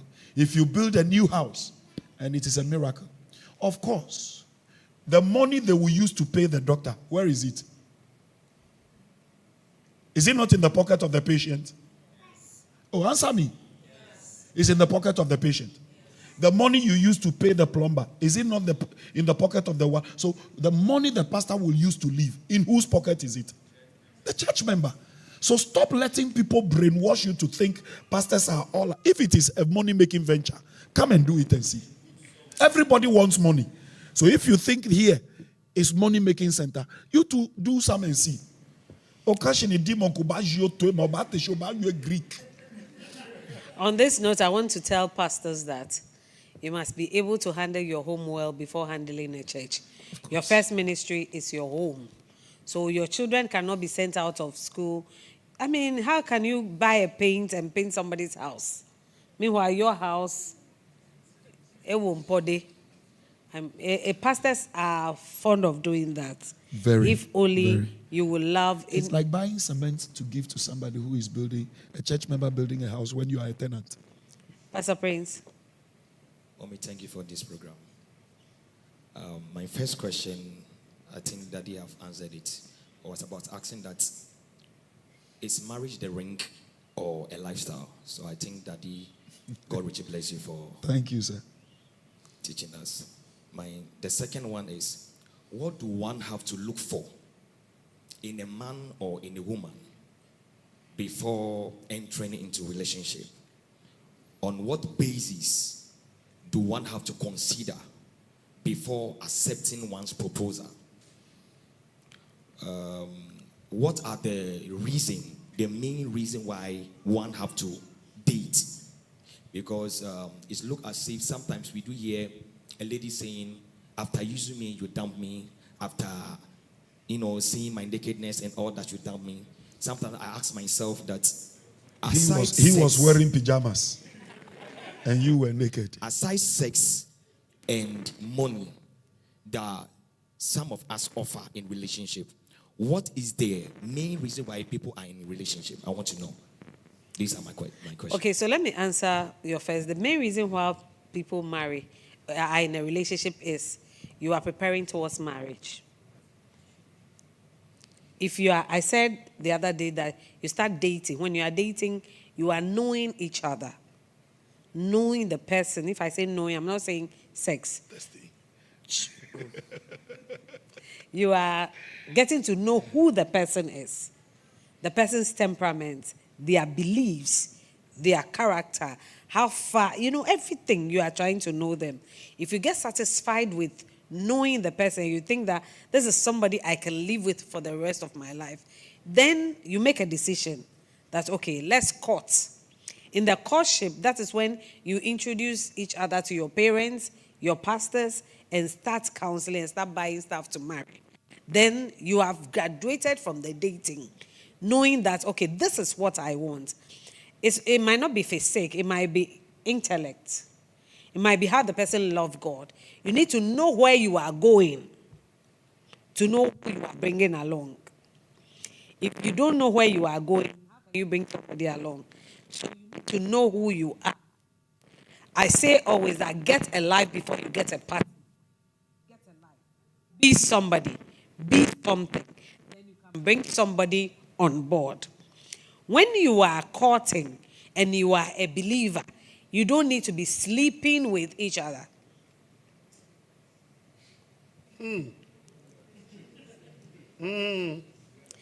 Daddy is here. I always say that I used to be a bad girl before I became born again. But when I became born again, I told myself, second virginity, until you place a ring on my finger, there's no firing. He being a man, he will try. But I know where I'm coming from. And I know where I'm going. And I know my principles I've set for myself. Ask him, kiss he didn't get. Because I know myself. It's either I don't sup, I taste deep.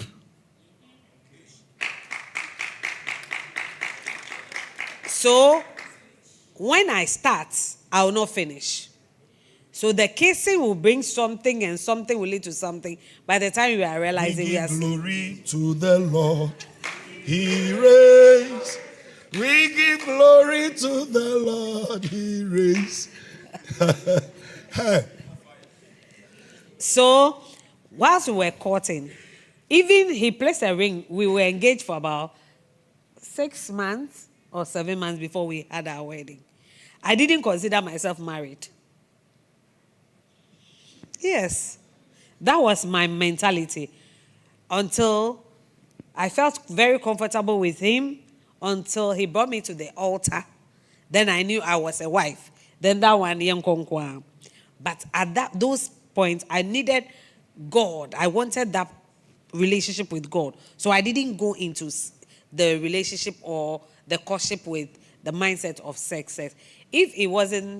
If his manhood was not working, and interest is a loss because I said I wasn't going to.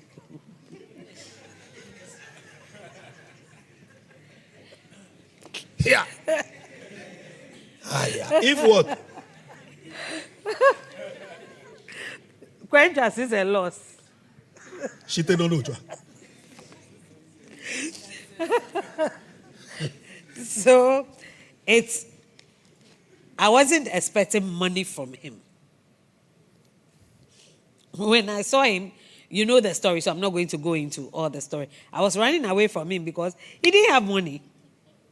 And I'm used to a man taking care of me. I didn't want, I saw that, this one, that's not what I want. But because God said this is it, I brought my little, he brought his little, and Ebenezer, that's like far. Today, every junction you see me on the billboard. Everywhere. It is because of me. That is why God is blessing you.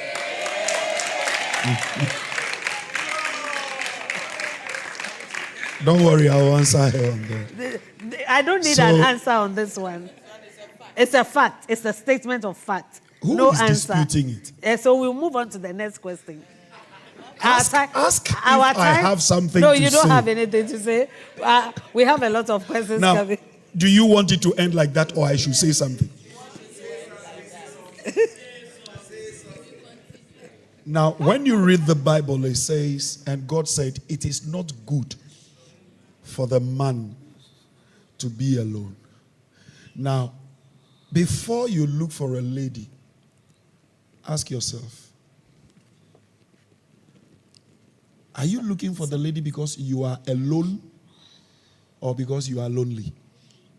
Or because after 3 a.m. every day you have an erection?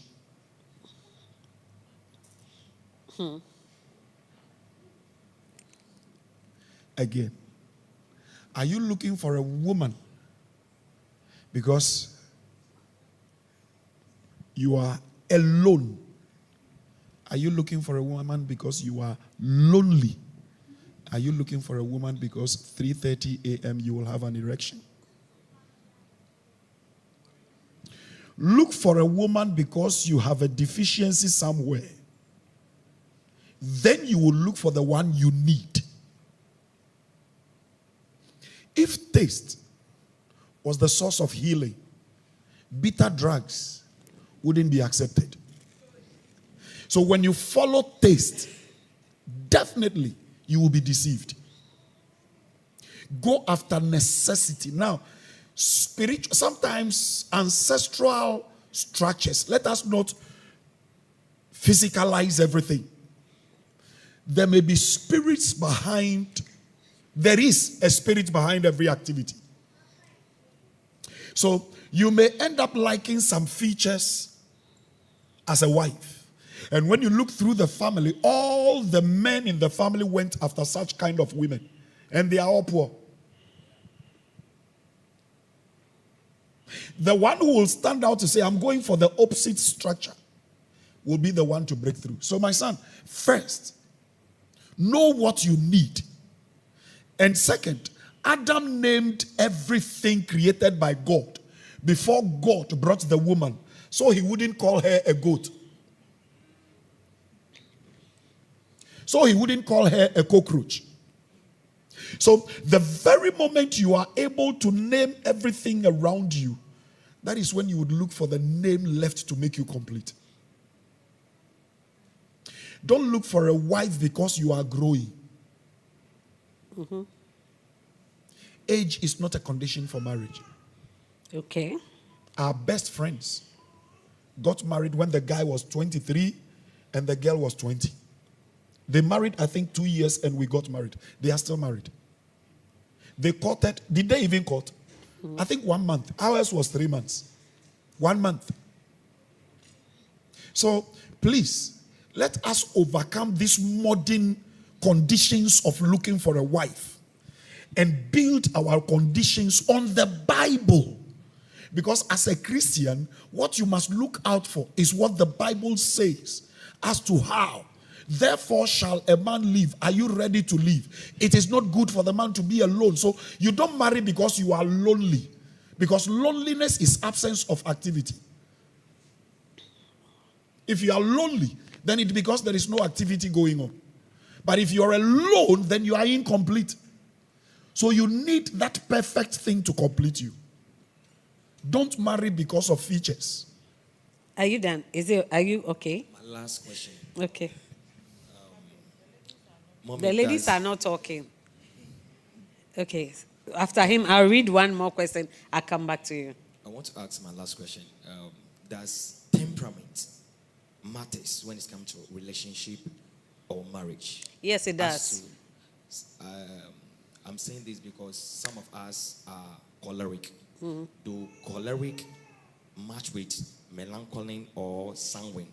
Most of us, we don't know our temperament. Maybe we would do another program talking about temperament. We'll schedule it because it's a broad topic. Okay. When you know your temperament, you know who you are going to marry. For me, honestly, a a choleric shouldn't marry a sanguine because a choleric is a strong character. The sanguine is a very uncertain character. Melancholy and choleric shouldn't marry. But I always say that prayer can solve anything. Temperament is an inborn trait. It's inborn. It's not something you learn. But once it's inborn, everything is possible through prayer. That is a serious choleric. It's a choleric in inclusion and affection. He's a sanguine in something, but he has the dominance. His dominancy is a choleric. And I'm a melancholy. I'm a melancholy phlegmatic. You see, choleric and melancholy are two firebrands. You understand? Two fire. He's fire, I am fire. So sometimes, all the time, there is fire. But it will take wisdom from me, a woman, knowing that though I am melancholy, I'm a woman, I must tame my fire for his fire to be up. You understand? So it takes a lot. You must know your temper. One of the things you must consider before going into a long-lasting relationship is temperament. Know who. But to say this, temperament is one. We have learned behavior. Some people have learned a behavior. It has become part of them. And then some to put on a mask. This brings me to a question my daughter Naile Manfo has asked on social media. She said, Mommy, can some pretend during dating or courtship just to get what they want? They put on a mask. This is what they want to see. They want you to see them for. They will call you every morning, afternoon, evening. They will sing for you. They will give you songs. They will buy you flowers. They will do this. They will tell you you are the only meat on my watch, the only mosquito in my net. If you take me to job 600, I'll fall for you. Obituary. But it gets to a point that you call them and they are nowhere to be after getting what they want to get from you. You see, because me, let me come back to me. When I did not give him what he wanted, he ran to marry me to get what he wants. And what is that? So, temperaments play a major role in marriage. We'll talk about that. We'll look for another avenue, talk about temperament. Are you okay? I want to ask one question before you go on. She says that, I'm getting addicted to my vibrator.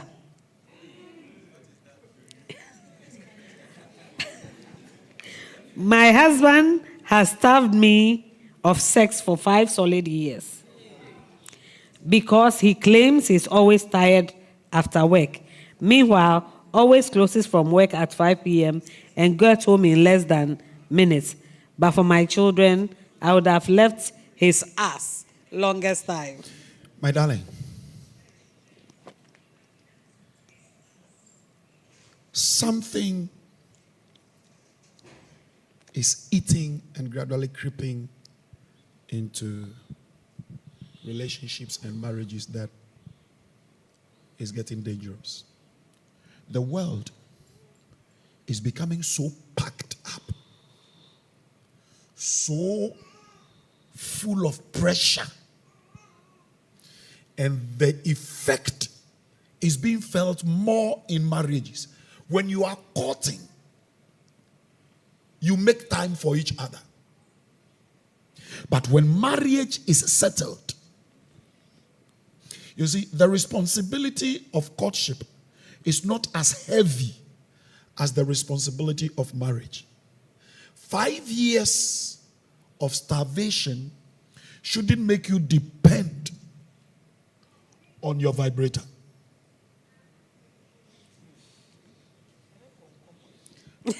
I'm coming. I'll say it. I am heading somewhere. Don't just conclude. By law, after 2 years, you are no more married. By God, it is not 5 years. And God does not allow that long. Unless the man is sick or one of you is in a health condition that you cannot perform your conjugal duties. So if it goes to 5 years, and he claims he gets tired, honey, find a way. And this thing of saying, but for the children, honey, they will grow and leave you. And you will be left with the man, and already he hasn't touched you 15 years before the children left. Whether you stay or you leave, the children will grow. You will rather end up raising them with the wrong energy. And these children will grow and not value marriage. They will grow and not have the qualities of being good husbands and wives. I will advise you see your pastor. And if possible, after 2 years, that is what the law says. You go to some countries, 1 week, 80. But I'm not advocating for divorce. But like I say, God is after your soul, not after your pretense. So my darling, please, 5 years, when you get addicted to your vibrator and you go to heaven, God will ask you, did you marry vibrator or Mr. Brater? You see, some people can stay 5 years. Other people cannot stay 5 years. So the man, it means he's satisfying himself somewhere. Very obvious. Very, very obvious. You are not in a marriage. For me, truth be told, that is no marriage at all. See your pastor, see a counselor. If he wants out, it's better you get out of that relationship than being stuck on vibrator. It has health issues. And you know a dildo cannot satisfy you like a man will. In any case, after that, no man will be able to satisfy you because no man can be a dildo. God bless you. Jessica, you have one before I come back to. Maybe after that, we'll take 2 questions and then we'll call it a day. Thank you, Mommy, for the opportunity. I have 3 questions. Hey. Okay. So the first one is, you've dated a good guy. He kept you without touching you. Then you realize that the 2 of you are not compatible medically. And then... Medically? Yes. Then he left. But because you've tasted of that good relationship, you don't want to settle for less. And the guys that are coming, they want something before marriage. Or they come, when they see that you are not giving in, then you go.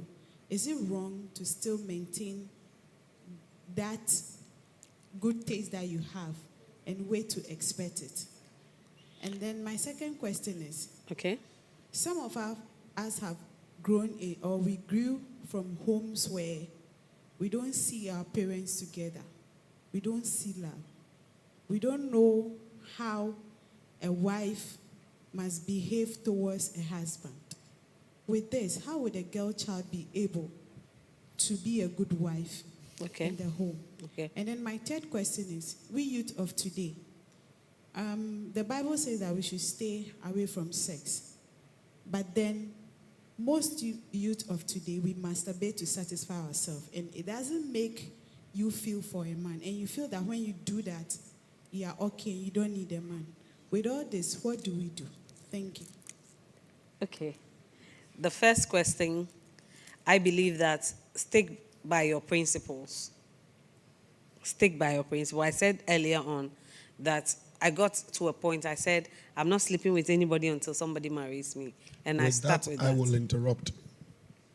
It was not your principle. It was the guy you had a relationship with that molded you that way. You are no more with the guy. Reprogram your mind. Else, he will be married, you will be married, you will still wish you were with him. That is why today, by research, 67% of married people are still in regular contact with their exes. 67% of married couples are still in touch, proper in touch with their exes. You need to reprogram your mind to take, because he is out of your system. It will not be easy, but you must then try to reprogram your mind for the new place you are coming to. You can't leave America where the laws work and come to Ghana and expect the trot driver to park at the bus stop. You will fight and die. So if you are no more, a taxi driver will stop in the middle of the road and pick a passenger. But in the US, you do that, you hear, real, real. So he's gone. And thank God you said by health, you are not compatible health-wise. So now, you looking for somebody you will be compatible with health-wise, but with a different character. Work on the yardstick. Work on the standard. And let it match up with the one coming with the health compatibility. They That's said what they I were wanted not going to to sleep. My take was they're not touching each other till marriage. Of course, that one That's you maintain where- it. that's but where she I'm coming spoke from. about standard. And standard, A good guy. But the rest want something. You see, the rest of them want something. And she's not ready to give. Is that not the question? So she should hold. you don't have to give. But the good qualities and other things that made you set that standard, you need to rethink. What was the second question? They didn't grow up with both parents at home. Yes. Okay. So how do you become how a do good you marriage become- material? Okay, so you build it. What you want, you build. My dad and my mom. My dad is a very reserved person. He doesn't talk. You not see him chatting. But when I was growing up, I didn't want that in my marriage. I told myself I want a man I can fool with. Oh. Oh. I said to myself, I wanted a man I could fool with, and Oh. I got my fooling partner. Yeah. You understand? I built it. This is what I want. I don't want that kind of my father's own that you take and receive information. And sometimes, like we came to sit here 2 hours, you not utter one word. So that's why when it's quiet, I'll go to him. A penny for your thoughts. I don't want, I am in school, you know, let's talk. We'll talk. So you build what you want. What you did not see in your parents and you want it. You build it. That's the second one. The last one, so you don't want to have sex, you masturbate.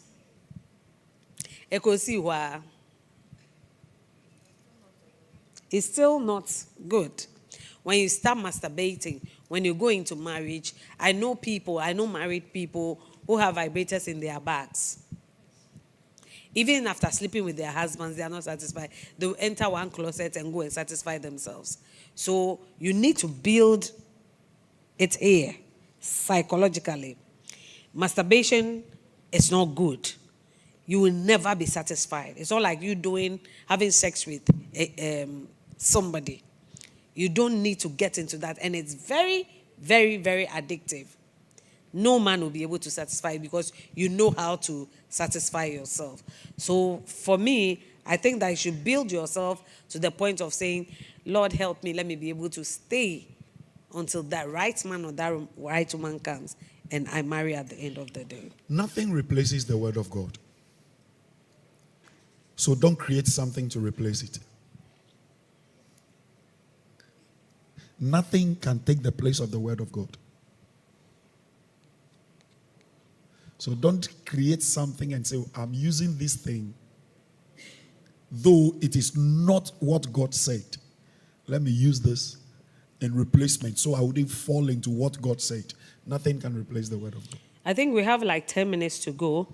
I want to read. Any question here? If not, let me read these questions. I'm planning on exiting my marriage of years because my husband keeps embarrassing me. I'm throwing this to you. Embarrassing me even in front of church members. I have exhausted all avenues, but he doesn't seem to care. None of my daughters will marry a pastor because of their father.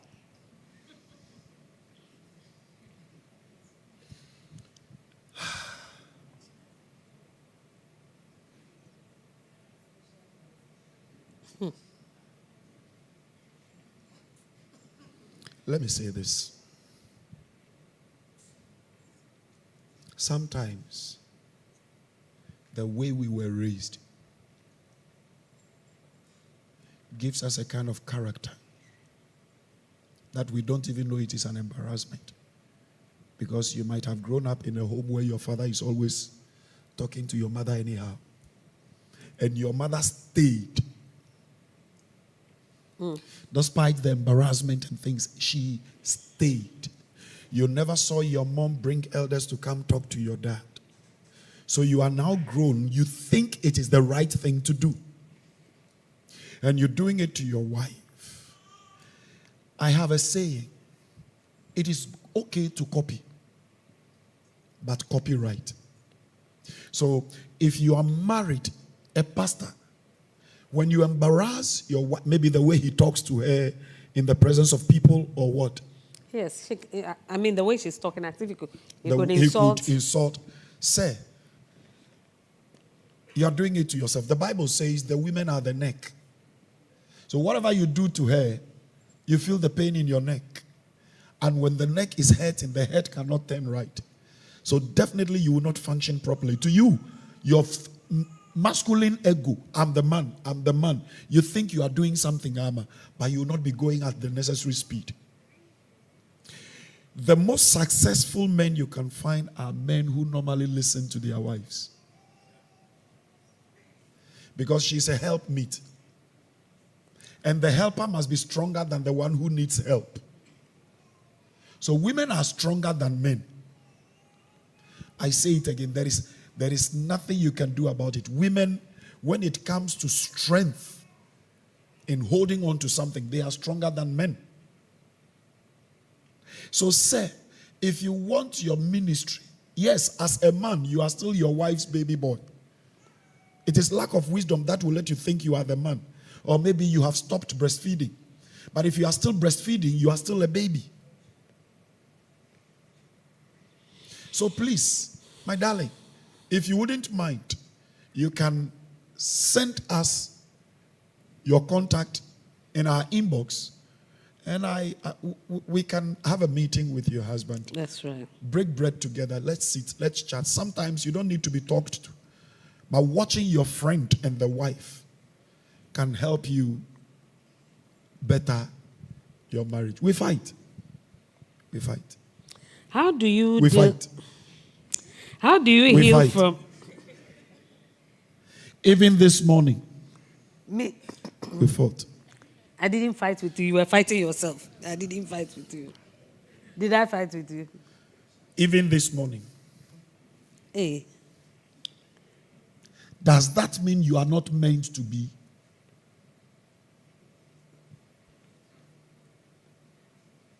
It doesn't mean so. But to embarrass your wife before the congregation, you just lost your first church member. We have like 4 more. The question keeps coming. So I think that we'll do it so we'll be able to go. How do you heal from broken relationships, friendships, when you know you invested so much into it and the other party is okay watching everything die? Please, if it's not marriage, walk away. Don't waste your time there. The person is not ready to build with you. Just move on. If the person, it takes 2 to tango. If you are not married and you are putting in so much and the man is not putting in so much, know that what you are seeing, you will sow.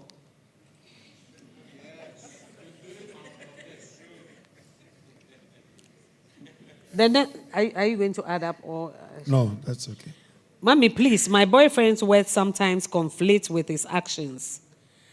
I'm not happy because he sometimes demands for sex, whilst we have agreed that we are waiting till marriage. Sometimes it's a clause. Has there been 1 or 2 times? Hence the taste making him want more.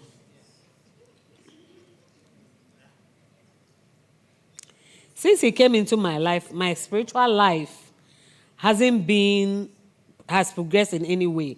I want to quit, but It hasn't progressed. But the way he loves me, I fear I won't get any man like him. And I also want to please God. Before you embark on friendship, the first pillar, let your souls be knit together. The second pillar, love. Then the third pillar is knowledge. My darling, if the relationship has not brought you closer to God, check it. Like mommy said, what you are seeing, you will saw. If the relationship has affected your... I told her in the presence of her father, tell your daughter, the day she will come between me and God, she's back home. The relationship must draw you closer to the source of life. That's right. But like Nayeli said, some can fake. The enemy sent a lady to a church. For 3 years, she was in the church. 4 years, she was in the church. And she became an integrated member, a prayer warrior. She joined the prayer warriors. She joined the protocol. And anytime, in fact, when she's praying in tongues here, not knowing she was on a mission towards the only gentleman God was preparing to stand with the pastor. She succeeded. And they got married. Friday engagement, Saturday wedding, Sunday morning, the gentleman was dressing to go to church. Say, hey, where do you think you are going? You are going to what church? We just got married yesterday. Why? Is the church for you? My friend, sit down before I disgrace you here. The prayer warrior. Sit down before I let the whole community know who and what you are. He had no other choice than to call the head pastor. He said, sir, you are a father, but we are not married to you. This is me and my husband. I wouldn't want you to interfere. Take your mouth out of our case. As we speak, the gentleman is now a drunkard. Destroyed. The lady has left him. Mission accomplished. You don't marry a pastor. You marry a husband. Okay. You don't marry a pastor. You marry 10 minutes more. You don't marry a prayer warrior. You marry a wife. God didn't say it is not good for the man to be alone. Let me make unto him a prayer warrior. Let me make unto him a Marco Penny. Let me make unto him a chorister. No. A help meet. So check. Helping you to meet what? God's plans for your life. My team says I have 10 minutes, so 2 more questions. This is the 4th time you are saying 10 minutes, and already 5 minutes is gone. Oh, they just selected me 10 minutes. It's 5 minutes. So the second question is, what one have to look for in marriage? And Pastor Prince asked that. And so if you are looking for a husband, you are looking for a wife, look for somebody that loves God. Any person that loves God will love you automatically. Don't love anybody who is a church goer. Look for somebody who loves God. And if somebody loves God, you see it through his action. Not somebody pretending to go to church, but somebody who really loves God. Please, most of us who have been hurt in past relationships find it difficult trusting. What can we do apart from prayer? Okay. Let me say this. In the first place, the foundation was wrong. God never asked you to trust a man. So just forgive yourself for giving to man what you should have given to God. Proverbs 3 says, trust in the Lord with all your heart and lean not on your own understanding. In all your ways acknowledge him. So trust is unto God. You chose to give what belongs to God to man. So forgive yourself for doing that and committing that error. and be ready to take the risk. Let me tell you something. Relationship is a risk. It is a risk. It can be good, it can be bad. Whichever way you come out, if it is bad, you come out with experience. If it is good, you come out with experience and a husband. So whichever way, you are not a loser. My penultimate question. My first sexual encounter, I wasn't forced, but I wasn't ready either. I just felt like, per the way things were going, if I didn't agree, it will end up being rape. I resented him for the rest of our relationship and have resented every man who finds me sexually attractive, since sex is a part of marriage. How do I get past this? Okay, so let me say this before Daddy comes in. Please, you need to get counseling. You need to get psychological counseling, and you need to get Christian counseling if you're a Christian. This is a psychological problem, so you need to get counseling before you enter into any kind of marriage, because it's just like rape. People who were raped whilst growing up have two, different attitudes. One will resent sex, the other will not value sex. They will sleep with everybody or anybody because they feel sex is nothing. So you need to get counseling. Please add up, and then my last question. Like Mommy said, get counseling. Don't be shy. Don't be shy. But my worry is, if she had not agreed, it would have been rape. It would have been rape. You see, men are moved by what they see. You saw the signs on the wall. Was it in his house? In his room?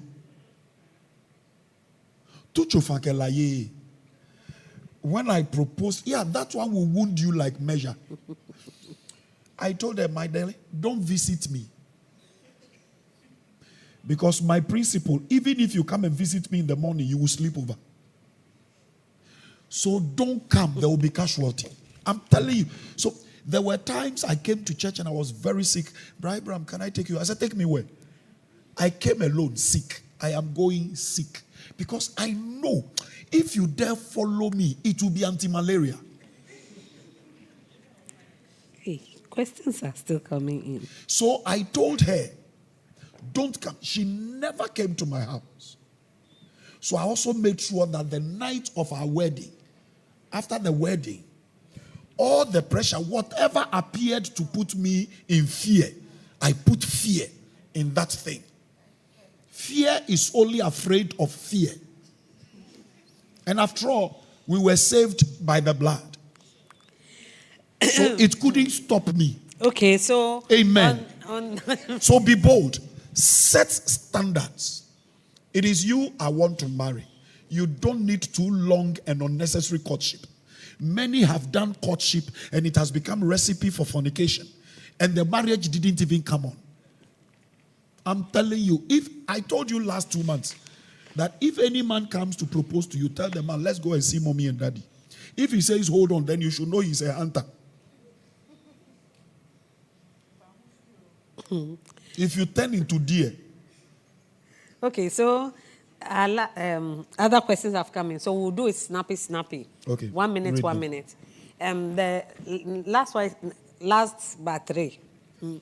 He says, why do the wedding take place at the woman's church? Well, you are going for her. Now, the father has raised her. And let me make it simple for you. The father has taken care of her from conception to birth till she's grown. And you are coming to take her and change her name. You need to give respect and also do what is right to win her. Let them know that I am taking her to a place where I can play the role of the father, if not better.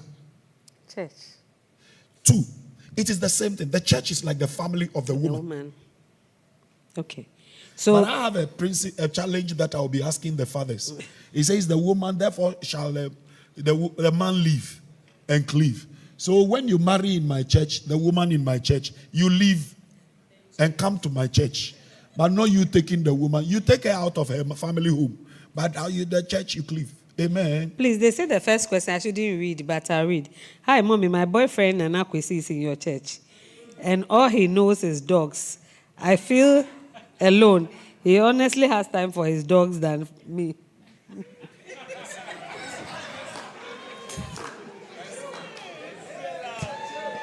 You didn't give us the name of the sender. No, it's anonymous. And viewers, Nana Kwesi is just up there. Now, you can win Nana Kwesi if you join him love the dogs. God bless you. Hi, Mommy. I'm dating. Before he will wake up and come to the, is it kennel? Where What you if keep I dogs? don't like dogs? I'm coming. You can't say you don't like dogs when the man you are coming to marry likes dogs. You are helpmeet. This is where you don't marry a man to change him. Can I say it again? You don't marry a man to change him. You marry a man to help him become. Hey, what can small bill? Bosu mommy. Hey. Hi, Mommy. I'm dating an IT engineer, and all he knows is his laptop. So if it is not a dog, it is a laptop. What is the name of the product? Laptop. Turn yourself into a laptop. Everything is about his laptop. So when he's sitting behind the laptop, get him something to drink. After a while, go sit on his laps. Listen to me. Is he not married? No, they. Hey, don't go. Don't go. They are dating. They are not married. Hey. I saw a hand up. I saw a hand up. No, but the laptop one. You see, if you know the passion of your man, learn how to win him and become part of his passion. God bless you, Papa. Yes, I know, because I have a son that if you become his girlfriend, you must turn yourself into a IT property. Pastor Adokwe, how many minutes do I have? It has taken me 26 years. I'm done. For her to start loving football. We should do another. 26 years for her to start loving football. Football was my passion. I had to pretend to have stopped loving it to get her. And then use wisdom. Now she loves football. Me? Namawu. From Namawu, she won't watch. I should watch and come and tell her. Then she will open the door and peep. Now she will come and sit. Sometimes the change will not take place in a day. But 1 Corinthians chapter 13 from the verse 4 says something. Love never dies. With patience, you know each other. And then gradually you will love dog like he loves dog. And let him begin to teach you things in IT. So that when he needs an emergency contribution, he can call you. Can you take the laptop at home? Put it on. Now, press this. Go to this site. Do this and look for something and send to me. Then you are helping him meet. But don't say because you don't like, he should kill it.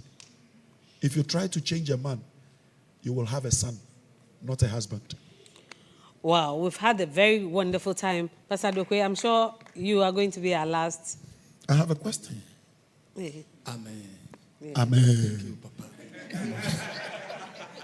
Jesus. Amen.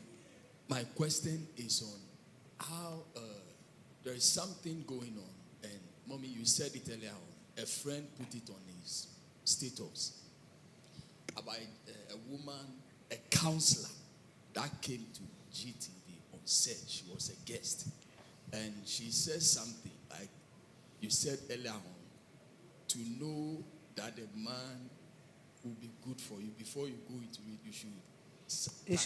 No way. Thank you, Mommy. Scale. So, Mommy. That's what she said. I'm not the one saying is, it. I've seen it. Because this program is global, we are blessed to have you and Papa. For for the sake of my friends, the viewers out there in the world, can we go deep into the counseling we need? Because Papa used to tell us that you see the Christian marriages divorcing fast, but the Muslims' marriages looks intact. Yes. So the counseling, like you have been suggesting, you need counseling. You need counseling. You need counseling. Papa has been telling us, if you are young, you need somebody who is 60 years. So sometimes the counsel, where we take our counsels from. Let me help you here. I want to say thank you, Reverend George Aiku, for the answer he gave concerning that statement the woman of God made. Sometimes people give counseling or counsel based on their experiences, but not out of research. Whatever research you might have done, it must be subject to the doctrines of the Bible. I have told you before, there is only one part on the human being that the Holy Spirit cannot operate there. So in that, when you fall in that area, he didn't say pray. Because there, even he, God, his Son, and the Holy Spirit cannot come there. That is the only place you have authority and the right. So he says, when it comes to this area, flee. Apart from this area, any other area, pray. Having said that, Pastor Nevis, like I answered earlier, if you are a virgin, definitely, your first night you will cry, no matter the size of the man. And you, the man, if you are genuine, and Christ is in you, you will tell the woman, I have a challenge in this. So you start going for medical treatment before you say, I do. I know a man in fact, a family friend. I know him. So I started telling him, Charlie, tell her the truth. One night he gathered courage. He was going to the lady's pastor. I said, hey, don't do that mistake. Talk to the lady. Because if you go to the pastor will tell his wife will tell a friend. Before you and the lady sits to talk, it is all over the place. He sat with the lady, said, I have something to tell you. I have a challenge with my manhood. It used to, but all of a sudden, it's not standing again. I need to tell you this before we continue. Do you know what the lady said? Thank you for telling me. I have a friend who is a medical practitioner. So let's go see him. He went through treatment and there was fire. The doctor confirmed it. They came before telling the pastor. They were going through counseling. They had their wedding. And in fact, mommy counseled them. The wedding took place at Kajano, at La. Today he's a big man, preacher. He's already fired too. So, telling the truth to your partner goes a long way to let you know if the person is a helpmeet or the one you must meet to help. So please, you don't need to carry it, touch it, play and watch the gradual way it becomes firm. Then you confirm he's a man. Because an erection does not guarantee reproduction. An erection is not a guarantee of production. So please, if you say go further to test, oh, okay. How can the man also know that you, the woman, too? Because the woman's own is not something standing. It is an entry. So the Bible says, do not until nothing replaces that. Let us stop using modernization and modern doctrines of preaching to contaminate and pollute the scriptures. Yes, there are mistakes. If you make a mistake, don't try to polish your mistake by turning the scriptures to agree with your mistake. Accept the mistake and let the scriptures correct you. Okay, so I said last Monday on Connect with Grace at Reverend Dr. Nado's church. How many of us watched the program? I said that I have a son, my music director, he's sitting right here. He's serious in his laptop, so he's not even hearing what I'm saying. So it's good. He just heard. How many years did you date Agri? Is it yes? Yes. Uh-huh. How many years? I think it's 2 years.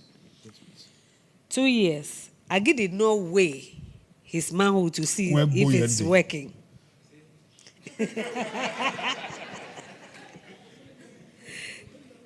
She just believed that It will work. it will work. He also believed that she could also perform well and have children. He never touched her for 2 years.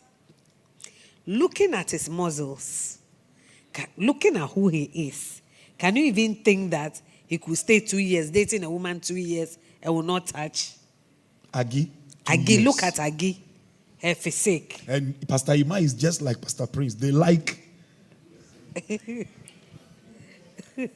So they never slept together. So when they married, my daughter Agi came to me with her hand up and said, "Mommy, your son is killing me everywhere, left to right." That same month, she got pregnant. So that told me. Just like, okay, yes, so that's what. That's what proves to me that it is doable. They had to do their medical checks and everything. For you to get to that place, you could go to the hospital, do checks, let them weigh length and breadth and everything for you. Then you know. Then you know where you are going to. So weighing, I don't agree with that. She knows what she's saying. Me, I don't agree with her at all. Yes, Pastor Prince. Mommy, my last question. I want to ask this. How best can one is it the church or family cut short the price tag of marriage? Because it's looked as a lot Like of the people, dowry. not the dowry. Bride price. Sorry. The marriage. No, not council. Like the wedding, the marriage, everything about marriage. Because it looks like we the youths, some are willing to marry, but looking at the expenses or the extravagant kind of weddings. My son, it's a choice. It's a choice. All right. It's It's a a choice. choice. I, Abraham Lamptey, you, your father, your mother, your wife, the father, the mother, you stand. 30 minutes, we have finished. Go home. Sunday, we introduce. What you want is a wife. What she wants is a husband, not the food. Thank you. The place is already beautiful. What decor do you need? You see, competitive mindset and the fact, if you have it and you want to do it, fine. Extravagance must be extravagant if you have savings overflow. But anything you do that will reduce your savings but cannot top up is foolishness. Can I say it again? Thank you. Anything you do that will reduce your savings but will not bring you year earnings is useless. So don't have a wedding reception that will affect your savings. Then you are not sure that what you will even get as gift can feel and cause a spillover. Are you hearing me?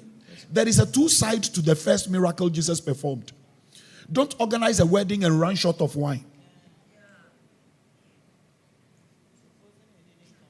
And the short of wine stands for joy. So don't do a kind of wedding reception where the joy will be disappeared. Mm-hmm. Do it small in a pack. If everybody gets matches box, let them take it home. You have your wife, she has her husband. You don't owe anybody. Don't take the woman to a hotel after the wedding. You don't know whether the bed is defiled. Is that how you want to consummate your marriage? The first encounter.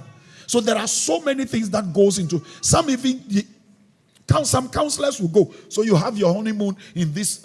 Hey, cut your coat according to your cloth, not your size. Thank you very much. So it's a choice. Okay. I want to thank you for watching us. Oh, you have your hand up. Wow. Yes. Okay, my darling. Your question. Good evening. Good evening, my dear. Please, I'd like to ask Mommy. She talked about how prior to getting married to Daddy, she had already engaged in sexual activities. Mm-hmm. And so when she decided to stay celibate, how did she do that? I helped. I helped by not pushing my way through. We were both coming from dangerous background, though. Firepower. Hey! Be like not me, hey, what?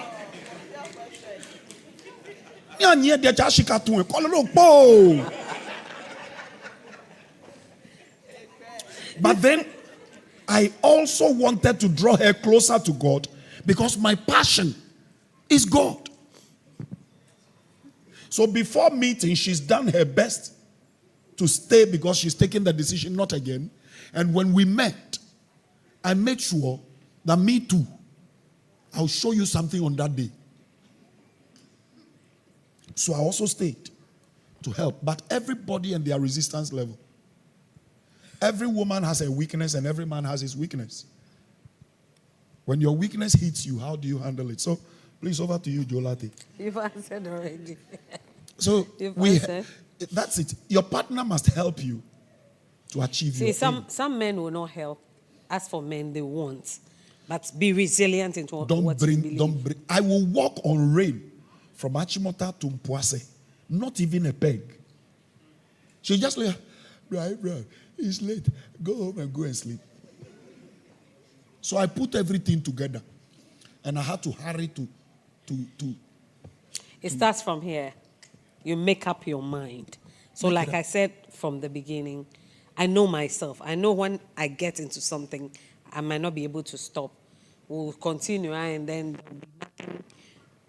nothing new in the marriage. So I made up my mind, this is what I want. And then I fell in love with God. You know, the fresh love for God. You become born again, the zeal and everything. I love God so much so that I didn't want to hurt or sin. And you know, we see sex as sin. I didn't want to get into that. So that is how I was able to do it. Have we answered you? I want to say a very big thank you to our viewers. Thank you for watching. I want you to still share. Be a blessing to somebody. We have learned so much here. And I know that your lives are not going to be the same again. We are going to come your way again. But we will let you know. We will announce it.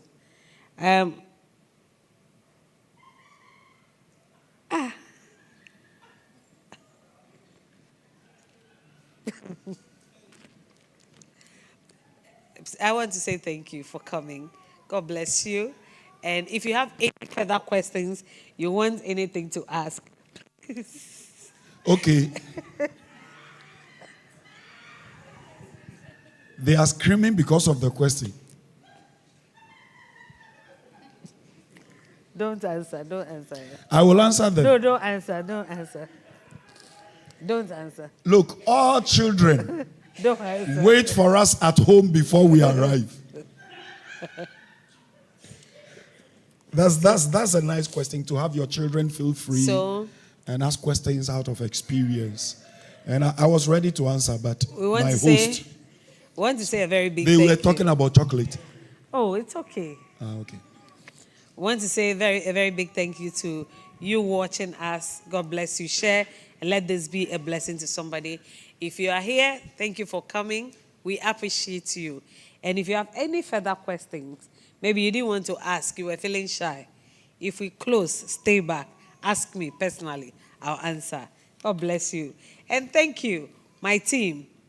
BHWI Media team, God bless you. Sound man, God bless you. the team, everybody that got involved. God bless you. See you tomorrow morning at church. Ciao.